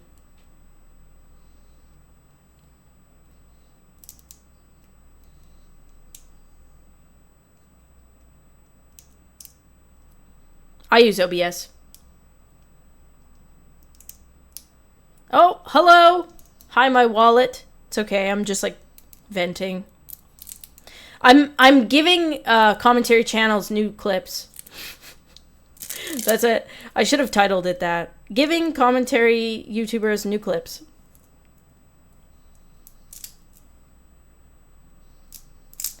Please remember that the same thing happened to H3H3 over time. The people that had at first hated his switch from edge content to more interviewed center content came back because they saw how grounded and personal he became. The same will happen to you and Ian. That, Matt, I really, really, really, really appreciate that optimism. And we actually look to Ethan when we're having a hard time, to be honest. Like, sometimes, like, we'll just think about, like, Ian or Ethan did it, and Ethan's doing great. You're basically their job. They should be thankful you're bringing... That's true. Yeah, subscribing to the Patreon was crazy. We were very shocked by that one. Shocked, but not shocked. I only know Ian from Creator Clash, and I did not come up on their work. Essentially, I found the backlash to his development into his later adulthood to be a form of, I want my friend in my head to conform to my behavioral choices and beliefs. I think that's a sound analysis. My therapist said it best. It's really interesting having a therapist, like, look into all of this, but she said, like, the types of people who are angry are people who have probably been told their whole life that their life would be better if they got a girlfriend. And they're seeing Ian change because of a girl. Or, like, they've decided it's because of a girl. And he's, like, you know, not doing what they want. And it's challenging their, like, ideas of what they've told themselves is okay, right? Like, it kind of puts in their face, again, like, you, like, especially when people say, like, oh, he's better, or he's matured, or whatever, like, it makes them angry. Because it's like, why are you telling me that this is, like, what I need, right? And she said, she's like, I'm not saying they need to get a girlfriend, but I'm saying that that's definitely something that they've heard plenty of times in their life, and it makes them angry seeing that manifest in someone that they held on to so, like, dearly. Of, like, I can be like this. I can be like this guy. This guy's funny. This guy's great. I'm like this guy. We're friends. And then that guy says, I actually don't really I'm not really into that anymore. And then it kind of like fucks everything up. Yeah, going outside. I think boxing and meeting communities and meeting people outside of the internet and having conversations, like, also just life. I don't think people understand, like, a lot has happened to me and Ian outside of online that has been very hard. A lot of loss in both of our lives, family-wise. A lot of just upheaval, constant change over the past 5 years. There was no way we would have come out the same. I just don't think it was possible. So, and he's figuring it out. You know, I'm really proud of him. He's figuring it out. He's uploading. He's figuring out who he wants to be and what he wants to put out on the internet. And I think that he's a very smart and talented person, and he just needs to keep figuring it out for himself. And that's, you know, where he's at. Hard agree with Matt. The wave comes around. Plus, with so many creators finding a revenue stream and hate watching y'all. Oh, that's interesting. It's more likely proof of your potential staying power than proof of fate of irrelevance. That, I really like that, actually. He's literally me kind of behavior with most of his old school fans. Yeah. I'm 26 and I've never been cuddled a girl and I've never stopped liking you. I want to clarify that is not having many romantic prospects does not mean that you are like one of those types of people. It's part of it. Sometimes it's not all of it, but the point just being that, like, if you can grow and change with any friendship, any relationships, whether it's romantic or platonic, if you can go out there and live life and experience things, you're doing well. It has nothing to do with whether or not you're having sex. I just want to, like, clarify that. As someone who was a fan of Ian back in the day and enjoying his content, I was even happier that he grew into maturing and realizing that his old content was pretty harmful, just like how I realized that type of content and humor can really hurt someone. Yeah, I feel like everybody kind of woke up a little bit at the same time, which is nice. Would you work a trade job because you need to or because you'd want something to do? Want something to do, for sure. I want to have purpose. I don't want to just be sitting around rotting, you know? And I think learning trades... Oh, this, like, fell, and it's, like, Fiona's feet. I think learning a trade would be rewarding. For sure. There are so many fans of Ian that came up in that edgy content-centered era. Eventually... they will wonder what happened to Ian and slowly come back to him, and you as well. The things that you guys are doing, the podcast, the clash, the streams, will be a beacon for those fans that lost touch. Oh, that's so sweet. This is, like, so nice to hear. Oh, Mooey, thank you so much for subscribing. Welcome to the Salad Boys. Eventually, the commentary channels will see more and more success and get bored, just like they do with TH3. You have no idea how, like, nice that is to hear. Thank you, B-Fran. Yeah, I don't know. Thanks for talking to me today, guys, because it feels super helpful. Feels super nice. And, like, everything else is, like, so wonderful right now. Like, our relationship is wonderful. Our dogs are wonderful. I'm, like, growing as a person and, like, you know, I'm doing well talking to my family and keeping in touch. I'm finding my, like, voice. I'm finding my, like, who I am. Like, there's a lot of things that are coming into focus that makes me feel really whole and happy. So the one thing that feels like it's missing is, you know, what it means as a creator, like who we are, you know, as creators, who he is, who I am. And that's, it would be so nice if we could figure that out. Hi, Caleb! Hi, Carl! Man, I'm seeing... It, like, makes me emotional seeing my, like, base people here. It just, I don't know, I feel so lucky that you guys, it's been, rough. I don't know. I really want to stream, like, a lot. I miss, like, having community and, like, inside things going on and people hanging out and I don't know, I miss it so much. It's been very nice seeing it all come back. Nature is healing! I'm so late! Hi, John. We're waiting for Ian. He's coming from LA today. They had a successful filming. That's the other nice thing, right? Like, I think what people don't understand is, like, after Creator Clash, like, we needed a rest, like, emotionally. We just stopped talking to a lot of people because it was just so hard. And Ian stopped collaborating with people, not because people didn't want to collaborate with him or things were going on. It was just like, I don't know, it was hard. And the Max and Chad stuff, like, people who, like, theory craft about that forget that, like, 2019 COVID hit. Ian was, like, regularly seeing Max, like, once a year at least. Like, we were going on, like, vacations and stuff. And then COVID hit. And we could not travel for, like, 2 or 3 years. And then, after that, like, we were doing Creator Clash, and, like, that was, like, very difficult. So, like, that, not seeing Max and Chad and How To Basic and stuff was not a decision made in any other way other than he physically could not fly to Australia. He could not go. COVID happened. It's like everybody forgot that COVID happened and travel restrictions were a thing. He could not go to Australia. They could not come here. I'll tell him as soon as he gets in the door, I'll be like, do the stanky leg.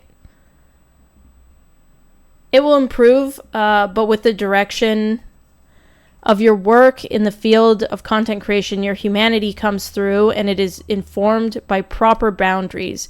Even if people, such as the type of YouTubers you've referred to, overstep them and misrepresent you, staying firm in your boundaries is key. That's true. I never really thought about that, but yeah, it's just like in real life, you have to stick to your boundaries. Whatever you choose to do as you continue your path, you have the right mindset. Wishing you both much continued success. Man, thank you, B. Fran.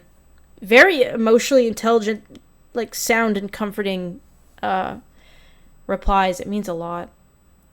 I haven't gone back to visit relatives and friends since COVID either. You don't realize it until you think about it. It was a long time.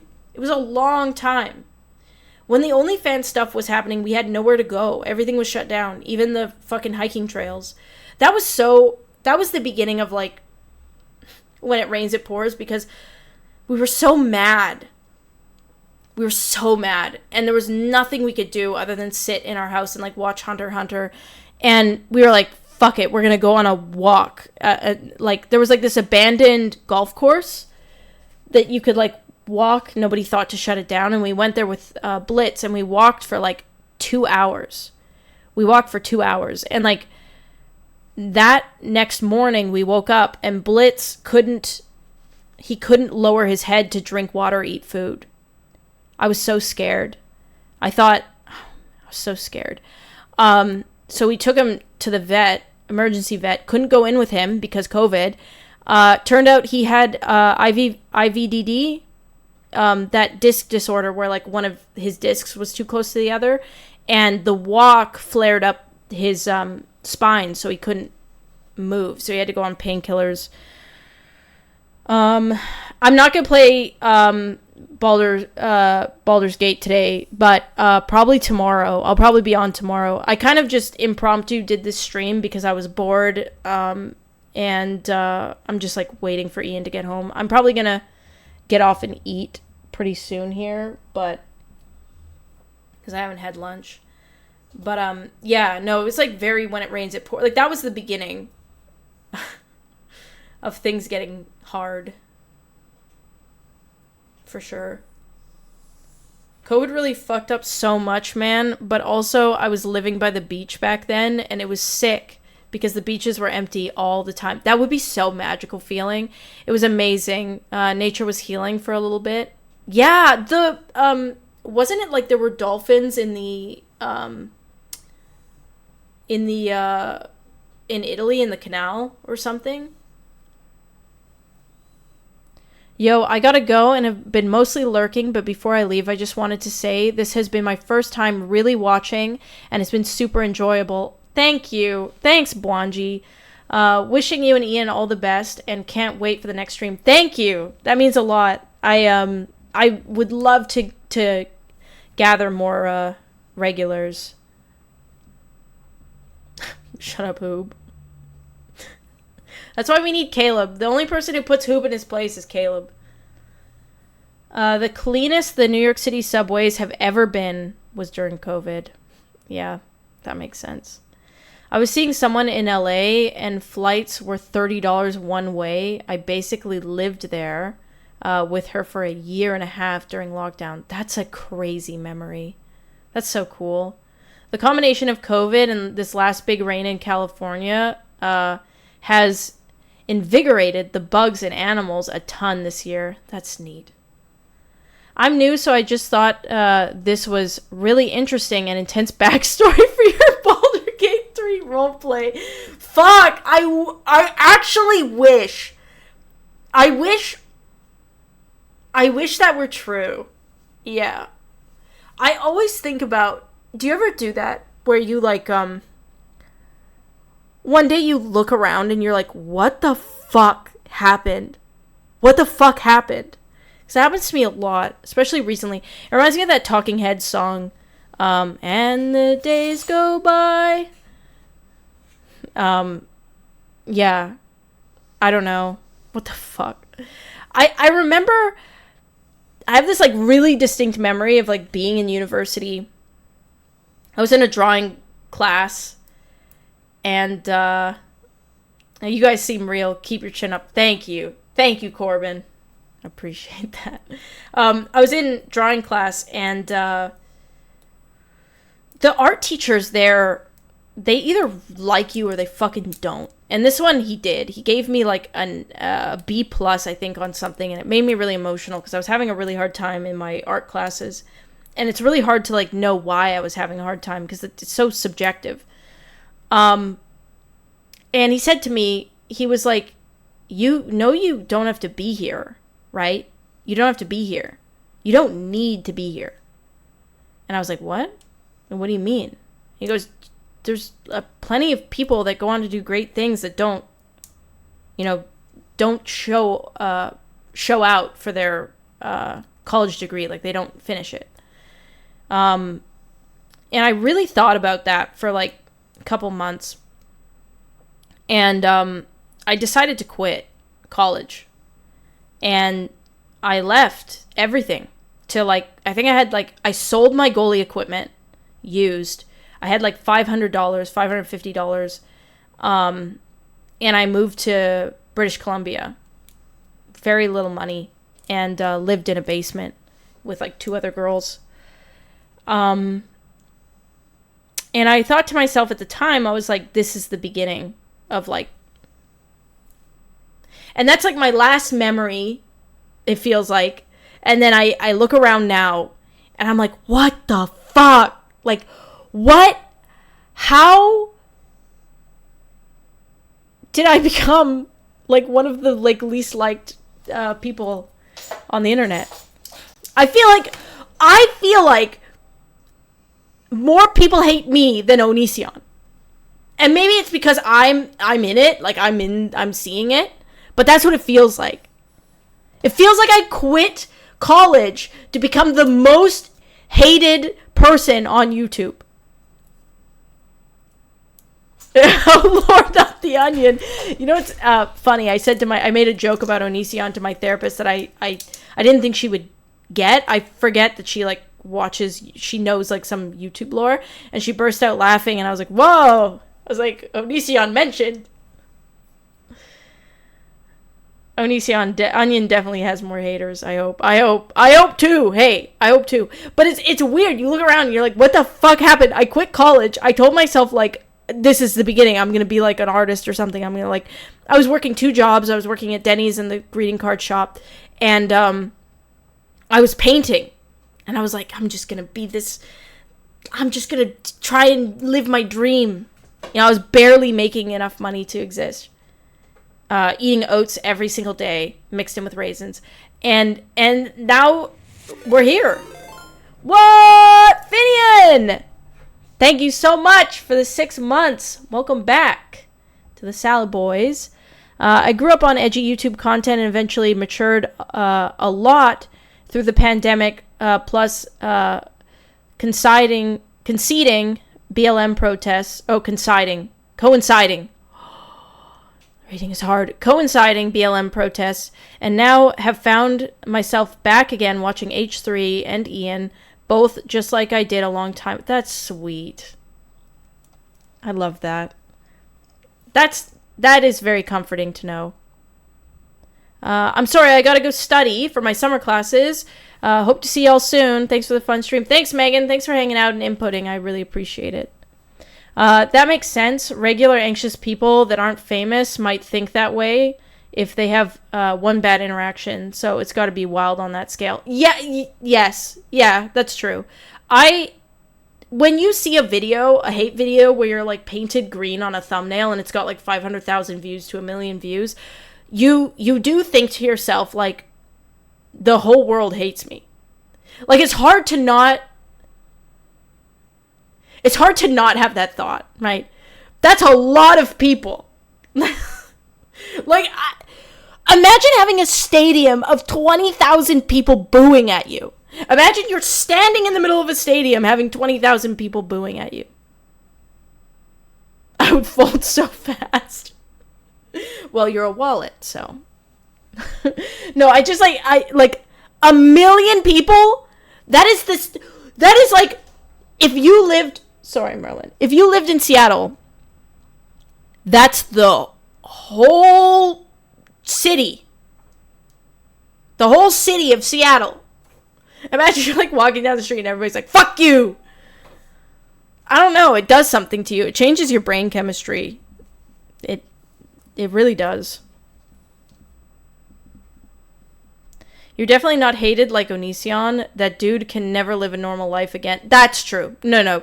Thank you for snapping me back into reality, because that is true. Bro cannot work. Like, I don't think bro can go anywhere. This is crazy. Me and Ian have never had a negative interaction in person since the apology video has come out, or any of even the OnlyFans stuff, all of that. Never had a negative interaction, except for one. There was a dude who was doing DoorDash or Uber Eats or something on a scooter in downtown Seattle, and he like rode past with his mouth agape, kind of just like staring at Ian. And then when he was like 20 feet away, he yelled back like, "Hey!" And Ian was like, "Yeah." And he like said some fucking like dog whistle thing. Very clearly a dog whistle thing. And Ian was like, "Cool." He like waited till he was like way gone.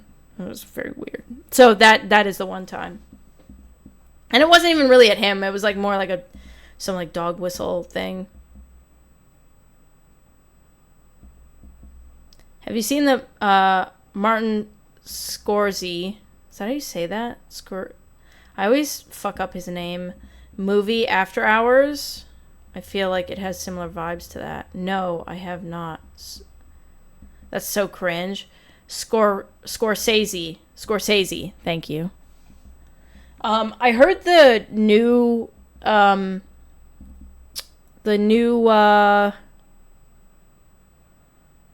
what's that guy's name? Nicolas Cage movie about him showing up in everybody's dreams would be very like relatable and therapeutic to watch. What are you doing? Scratching your head? Scorsese. Yeah, no, it was very cringe. That made me want to cringe out of my skin. Bowel. He's got big fluff bowel. Are you so sleepy? King of sleep. Dream scenario. Yep. That's the one. I don't want Nick Cage in my dreams. What? Vampires kiss Nick Cage. You don't want that in your dreams? I wonder if Merlin, I'm trying to show you off. But it's hard. You're an elusive guy. You can see his feet and his head. He's such a cute guy. I feel so lucky. He's such a sweet guy. The only thing that kind of sucks right now is that he's in that, like, teenager phase where, like, if I try to grab him to, like, put him in his crate if I need to go somewhere, he's never been in his crate for longer than an hour, and it's always when he's, like, sleepy. But now he's at the age where, like, if you try to grab him and put him in his crate, he'll, like, fucking, like, duke you out and then run under the couch. And I think it's just because he's a teenager and he's being kind of a crazy guy. He's going through puberty. I'm going through changes. I'm trying to move this over a bit.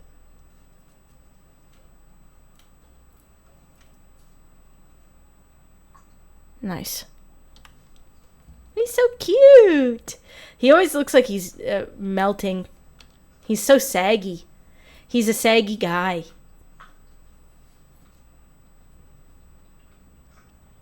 I first saw Face Off High and it ruined my night. Listen, okay? Sometimes that means that you had the best movie experience. Must have been a real good movie. I've decided I don't like, what's his name? Shia LaBeouf anymore. Now that I've learned what he's done. Now I've learned that he's a piece of shit. So I don't like Shia LaBeouf anymore. But I do like Nicolas Cage and Emma Stone.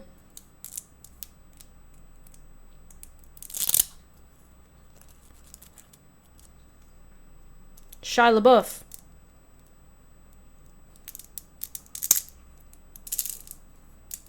Yeah. I didn't know what he did. I didn't know. That wasn't very, like, nobody was talking about it. But now that he's made a resurgence, like, everybody's talking about it. I was high/wasted to see Fellowship of the Ring opening night. And didn't even know what movie I'd walked into. Best night ever.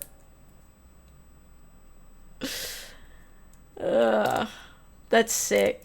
I love, like, the concept of Lord of the Rings. I love the vibe. Like, I wish I could live. I wish I could be Legolas. That's, like, the one movie where I do, like, I wish I could fucking just, like, be warped into that reality. No! I'm not about to say Lord of the Rings is bad. I love Lord of the Rings. To the point where I wish I could live it. I wish I could live in Lord of the Rings. High Fantasies Pog.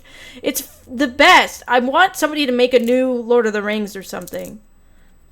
Give me, like, Game of Thrones was cool, but it wasn't Lord of the Rings cool, you know?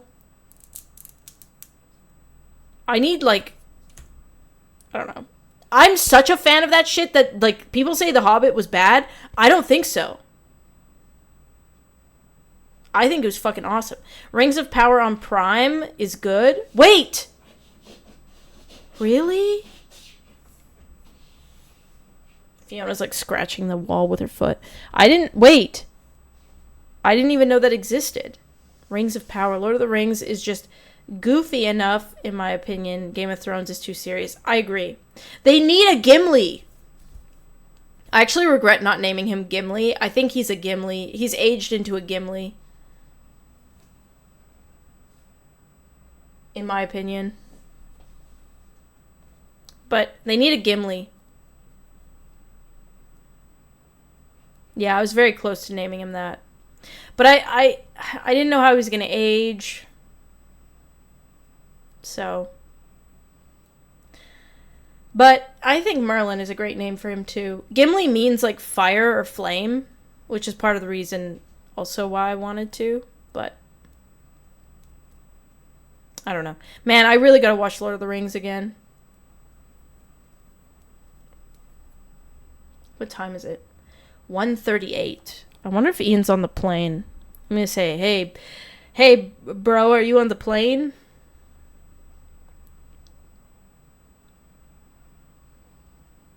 you on the plane? Yeah, I'm streaming. Someone asked about the podcast. Okay, he's on the plane. Have you eaten?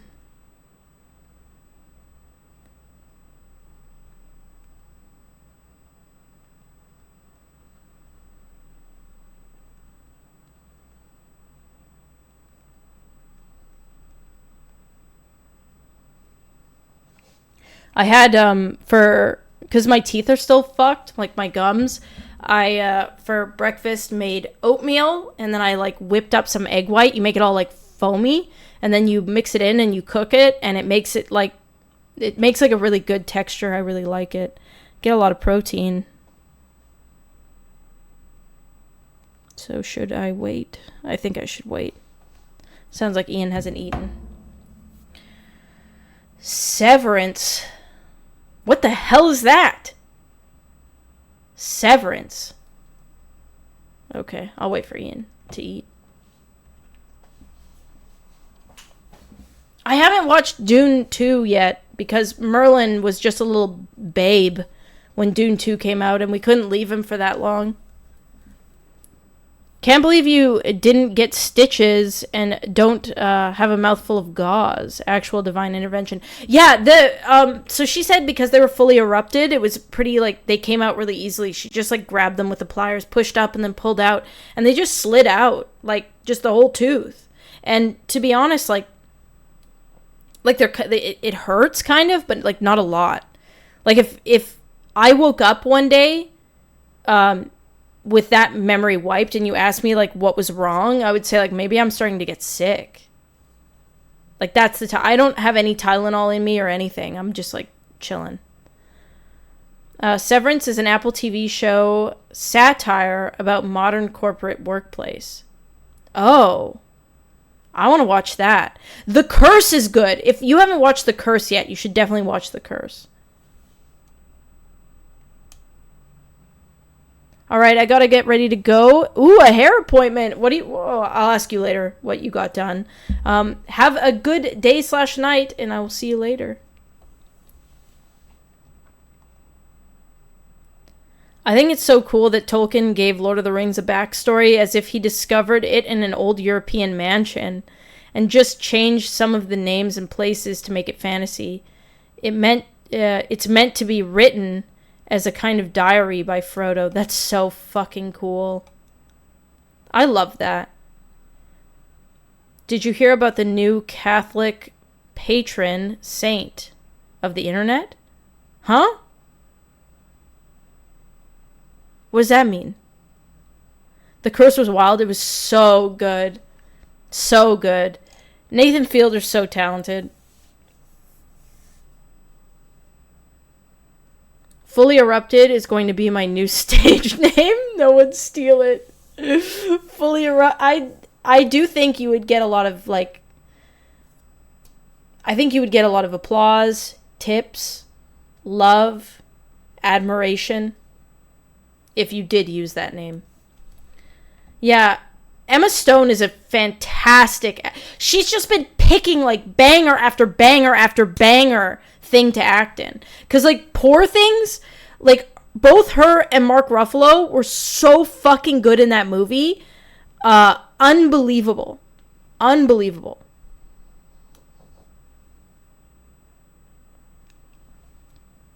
La La Land is another... Yeah, she's been killing it. Like, yeah, Poor Things, so good. Like, we watched that in the movies, and I knew it was going to be good because, like, a bunch of, like, weirdos on TikTok were saying that it was the worst movie ever made and, like, calling it Hollyweird. And I was like, that's how you know it's going to be a banger. They're like, Hollyweird is at it again. I was like, fuck. We need to go watch that immediately. And did not disappoint. Yeah, Ruffalo ate. It was when he fucking, like, pulls out his hair when he's like, ah, when he's, like, down, she's looking down at him and he's like, ah, Bella. That one. And then when he's like in prison and he farts randomly. I don't know why. It was so fucking... I'm going to the casino. I have to rewatch that because his acting was so good. Both of them, I don't know, so good. Everybody was really good in that. Defoe, everyone. Yeah, and it's hard for movies to make me laugh. Another movie that was really good that I watched recently that I think it was at an indie film was Bottoms. I don't know if any of you guys have heard of Bottoms, but that was a fucking really good movie too. It's about two lesbian best friends who are in a high school where they're trying to get laid. Like, they're not very popular. They want to like get laid, and they make like a fight club, like a women's defense fight club, to like pursue their... It's very funny and wacky and cute, and like I don't know, just a lot of like creative risks. Oh yeah, that was such a good movie. Okay, nice. The people who are watching this have taste. Okay, I feel better about my audience because my audience has taste. Bottoms is good, though it at times carried by its influences a bit. Overall, really funny and absurd. I loved the absurdity of it, for sure. Oh, yeah, definitely check it out. It's funny. I liked it a lot. Fight Club movie about two main characters? Yeah. Okay, pal. Okay. I've heard of this before. Yeah, I've seen that one. Man, Wolf of Wall Street and Fight Club make me really sad that you can't really publicly be an enjoyer of it because half of the people who publicly enjoy it are losers. And that really sucks. Because you'll say, like, oh, I really like that. And then there's, like, a whole... There's, like... It's like a branch, you know? Like, which one are you? It's like that meme where the guy's standing there and then there's, like, the evil haunted mansion and then the, like, butterflies in the forest. So I usually avoid it. But same with Scott Pilgrim. You say you like Scott Pilgrim, it's the same thing. It's like... Okay, which one are you? I can't tell. No, don't give the movie to them. True. That is true. That is what you're doing, huh? Alright, I'll say it loud and proud. I love Fight Club and Wolf of Wall Street. Crap, another ad break. I said it as the ad break was happening, so does it really count? True, but I liked all those films before anyone became a film critic. And you should say that. Always face it with that. I like Fight Club and Wolf of Wall Street, but I liked them before everyone became a film critic. Hoob! Stop! Hoob! Hoob, you're like a mischievous little freaking imp man. A little British imp man. Who does mischievous tricks and tries to make everyone's life hell. Like Rumpelstiltskin or something. It's fucked up. Guys, check the VOD, please. Honestly, if a motherfucker is being prejudiced towards you about your film taste, they're not worth chilling with. That's true. Yeah. Yeah, you say something and somebody's like... Like, everybody hey, everybody's into their things, you know? Just because someone likes Fast and Furious, maybe they just fucking like Vin Diesel. Is that who's in that movie? Maybe they just like things blowing up. Someone lied to me at some point in my life and told me that Vin Diesel is Lebanese. And I believe them because he looks like my Lebanese uncles, kind of. Like, he has the Lebanese je ne sais quoi. But that's not true, apparently. Lululemon ad, and then a Bob's Furniture ad, then a Cracker Barrel food ad, which have now completed. Ad break over. Fuck. Is it better to have ad rolls when people come in rather than having them constantly roll out? What do you think? Please stop it with the Canadian phrases. Je ne sais quoi. Lebanese men are easy to spot because they're fucking beautiful. True. What can I say? We're gifted. Queen of having wisdom teeth out. I'm the queen. They pulled them right out. It took not even 20 minutes. The crack. I did not like that. I didn't like the crack that happened on both sides. I am the wrong person to ask. That's fair. Nah, mids are better. Okay. All right. Mids definitely better. If I click on a stream and it's just immediate ads, I leave in 1 second. That's what I thought. Because that's what happens to me. I click on it. It's an ad. I'm like, what the fuck? I was semi-curious at best.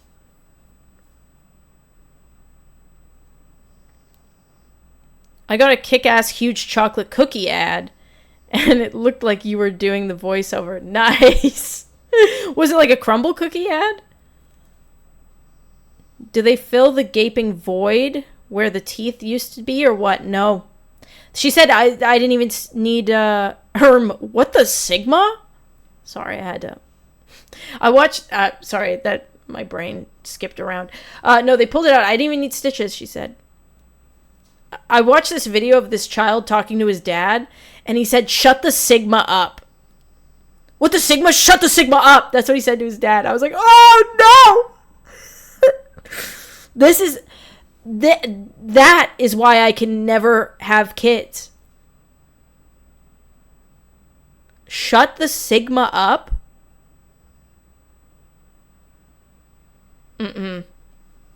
We officially got Anisa brain rot before GTA 6. When does GTA 6 come out? Soon, yeah? I think. I'm on the other side. I'm okay with ads at the start. And I hate getting into a convo and then miss what they say. Oh, fuck. Both suck. Twitch, I understand they're in a rock and hard place, but like, can it be like one ad every hour or something? Like one ad? Why has it got to be 3 every twice an hour? I don't know. It seems like a lot. It was a super long cookie, man. I didn't pay attention. I was trying to guess what was happening by reading chat. Oh, maybe like a Subway cookie. $5 cookie? Stealing that one. Shut the Sigma up. Shut the Sigma up! Money. True. Yeah. Gen Alpha are a different breed. Laugh my ass off. You gotta respect it. Yeah, hey. You know, I'd rather have a kid say shut the Sigma up to me than like whatever the fuck we were doing. I can't even remember. I think we were just outright like nasty, to be honest. Find a Sigma and shut him the fuck up. That's the trick though. Can you shut a Sigma up? Whoa, Finian! Thank you for gifting Philly up Philly up. Now you don't have to be interrupted. The twerking Boston has gifted you a sub. Thank you, Finian. I told my kid she was straight ruining my Riz with her skibbity attitude. Oh man, I like that. Like, there's some parents that literally can like, "What's up, Rizzler? What is up, my fellow Rizzlers?" And then your kid doesn't know what to do because they're like, "Fuck, can't take our words." How do you do, my fellow Rizzlers? That's what if I had a kid, that's what I'd be doing. Skibbity Riz, Ohio style. Aww. Like a little angel, like a little sweet baby.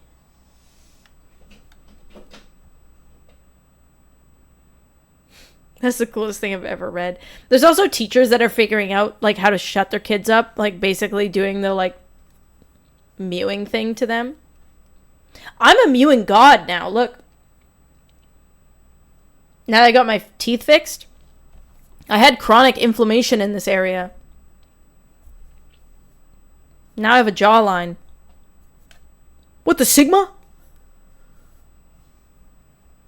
My jawline is rizzing up Livy Dunn.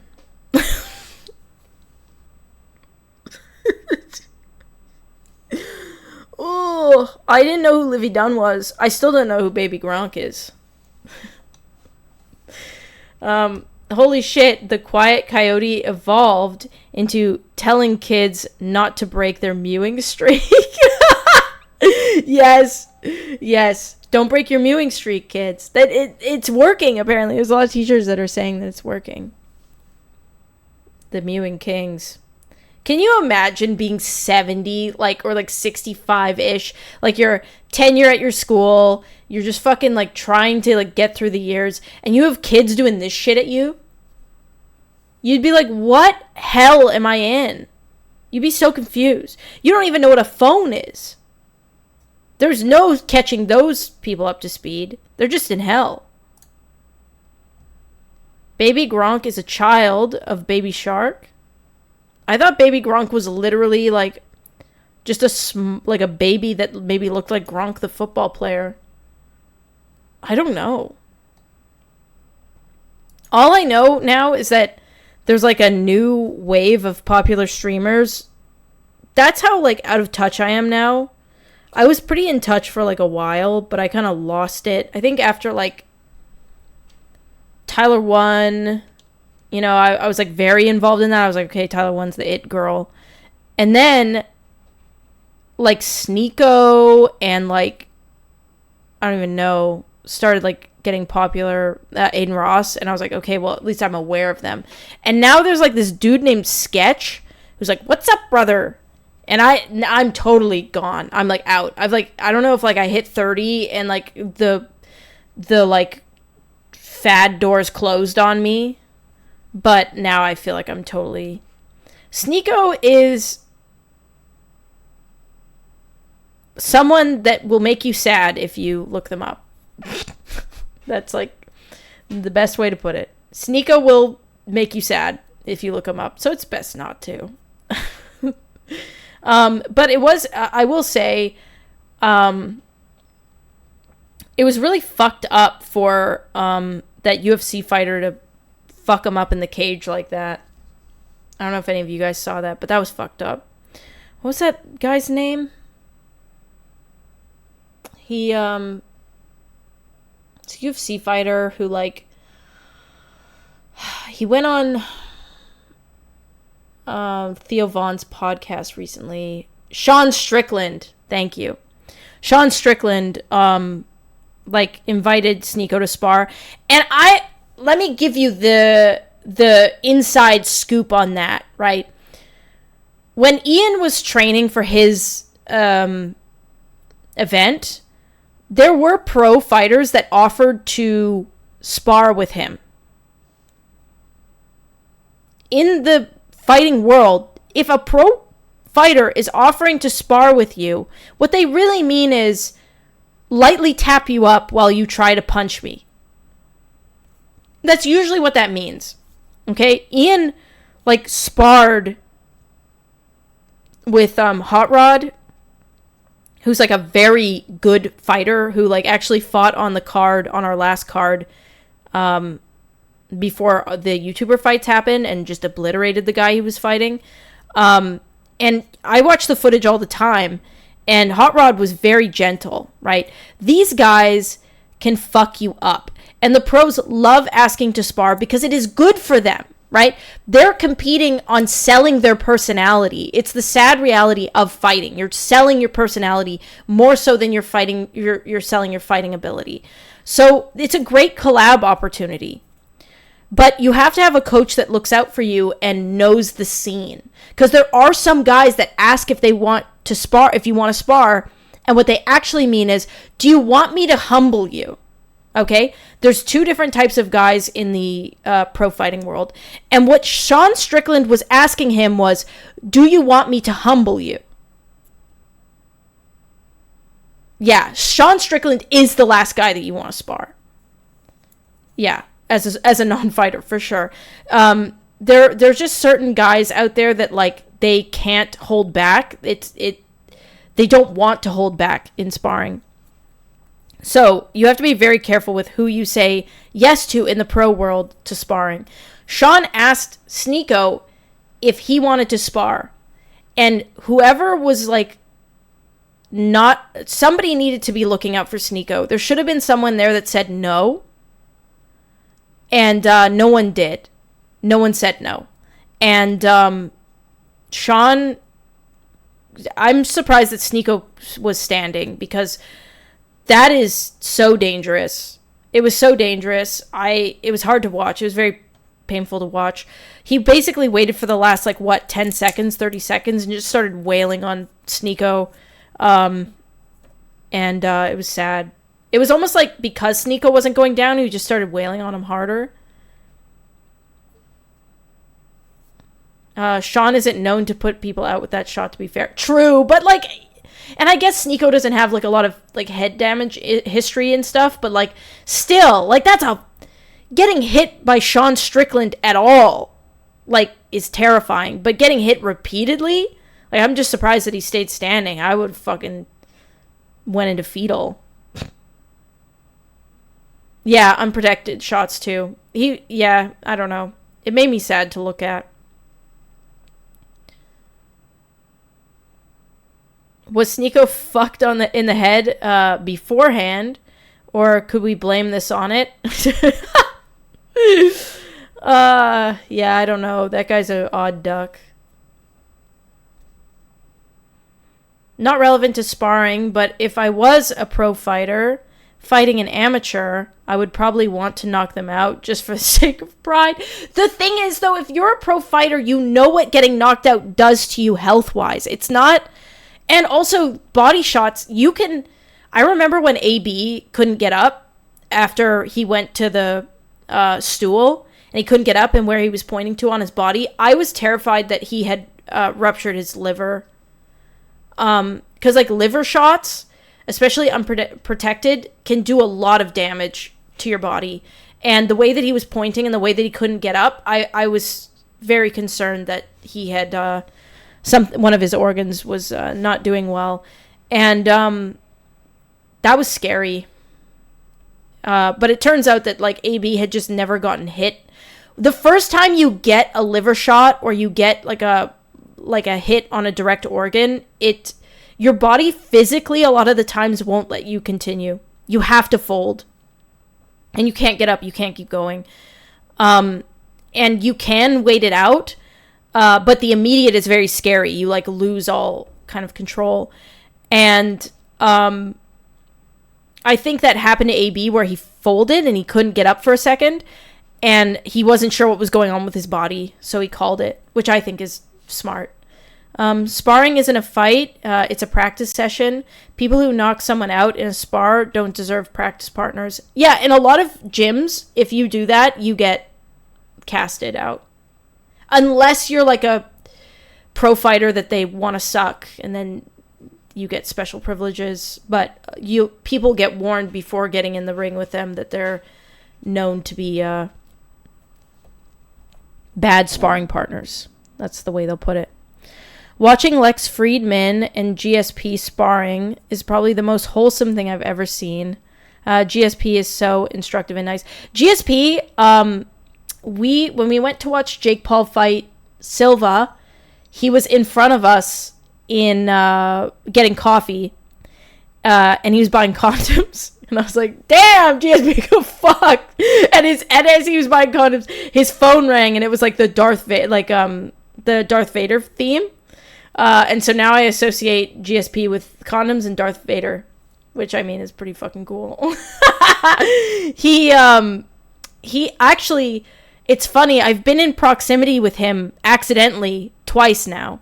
There, I was right behind him. And then the other time, he's a Canadian hero, right? Canada really likes him. He's from Montreal. And I was friends with a lot of pro lacrosse players for the Edmonton Rush. And they used to have guests, celebrities, come in at halftime. And GSP was the guest celebrity that came in at halftime. So he was in the dressing room hanging out with everybody. So I've technically been in proximity to him twice. What are the odds of that? I don't know. But yeah, king of Star Wars and fucks.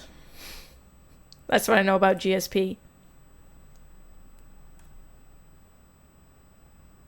But yeah, I mean, I'm excited. We're going to start boxing again soon. We're going to go to a boxing gym and put in work. We'll probably do some open sessions and start hitting the bag. I am really excited to do it when I'm not struggling with like eating disorder issues, because I was really struggling the couple of years that we were doing Creator Clash. I just didn't feel like I had a lot of control, and I think I was looking for control in my eating, so I was not eating very well and losing a lot of weight, and boxing on top of that, and it took away a lot of my muscle mass. Would Creator Clash ever pivot MMA event or boxing? It's not that boxing is the most marketable. I think the thing that I worry about with MMA is that you turn it from checkers to chess, and that makes it more interesting, but it also makes it more like there's more things to worry about, like danger-wise, because getting someone to learn like MMA and fighting, there's just a lot of things that can go wrong, and it's a steeper learning curve. Boxing is a lot more like two-dimensional, if that makes sense.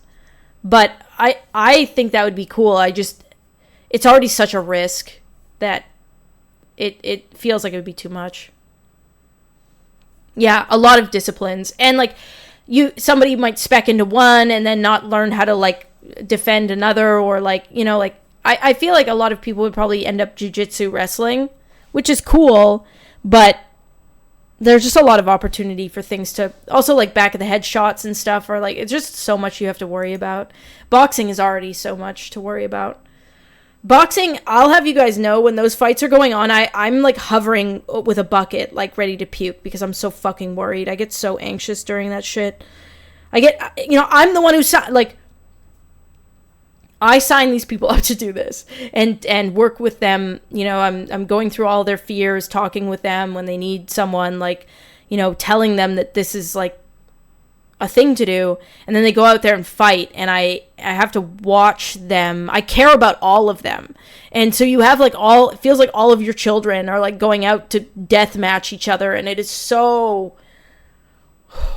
and then the cherry on top is your husband. Your husband goes out there and does it. Oh, the first time it happened, I thought I was going to fucking explode. I thought I was going to vomit and explode at the same time, because it didn't occur to me until he was going up into the ring. I was like, I'm losing my dad to a brain disease. And now I'm asking, like, now my husband has elected himself to go up there and get punched in the head. The first fight, Ian's dad had to come over and like try to like calm me down. He was like putting his hands on my shoulders. He's like, "It's okay, it's gonna be okay." I'm like fucking like rocking back and forth. Yeah, I don't know. That was so surreal, crazy. His dad was so shocked. We tell him all this crazy shit. We're like, "Yeah, we're gonna box. We're gonna do this." He shows up. He comes to the event, and he was like, "What the fuck?" It's just so, like, crazy. But it was really cool that his dad could come and support. But yeah, it's rough. It's a lot. But I love it. I love the payoff of seeing everyone so happy and so accomplished and feeling like, I fucking did that. Like, that is, like, I wish you could, like, bottle that type of, like, living life. Like, it feels like in that moment, like everyone's living life so hard. I'm so passionate about that specifically.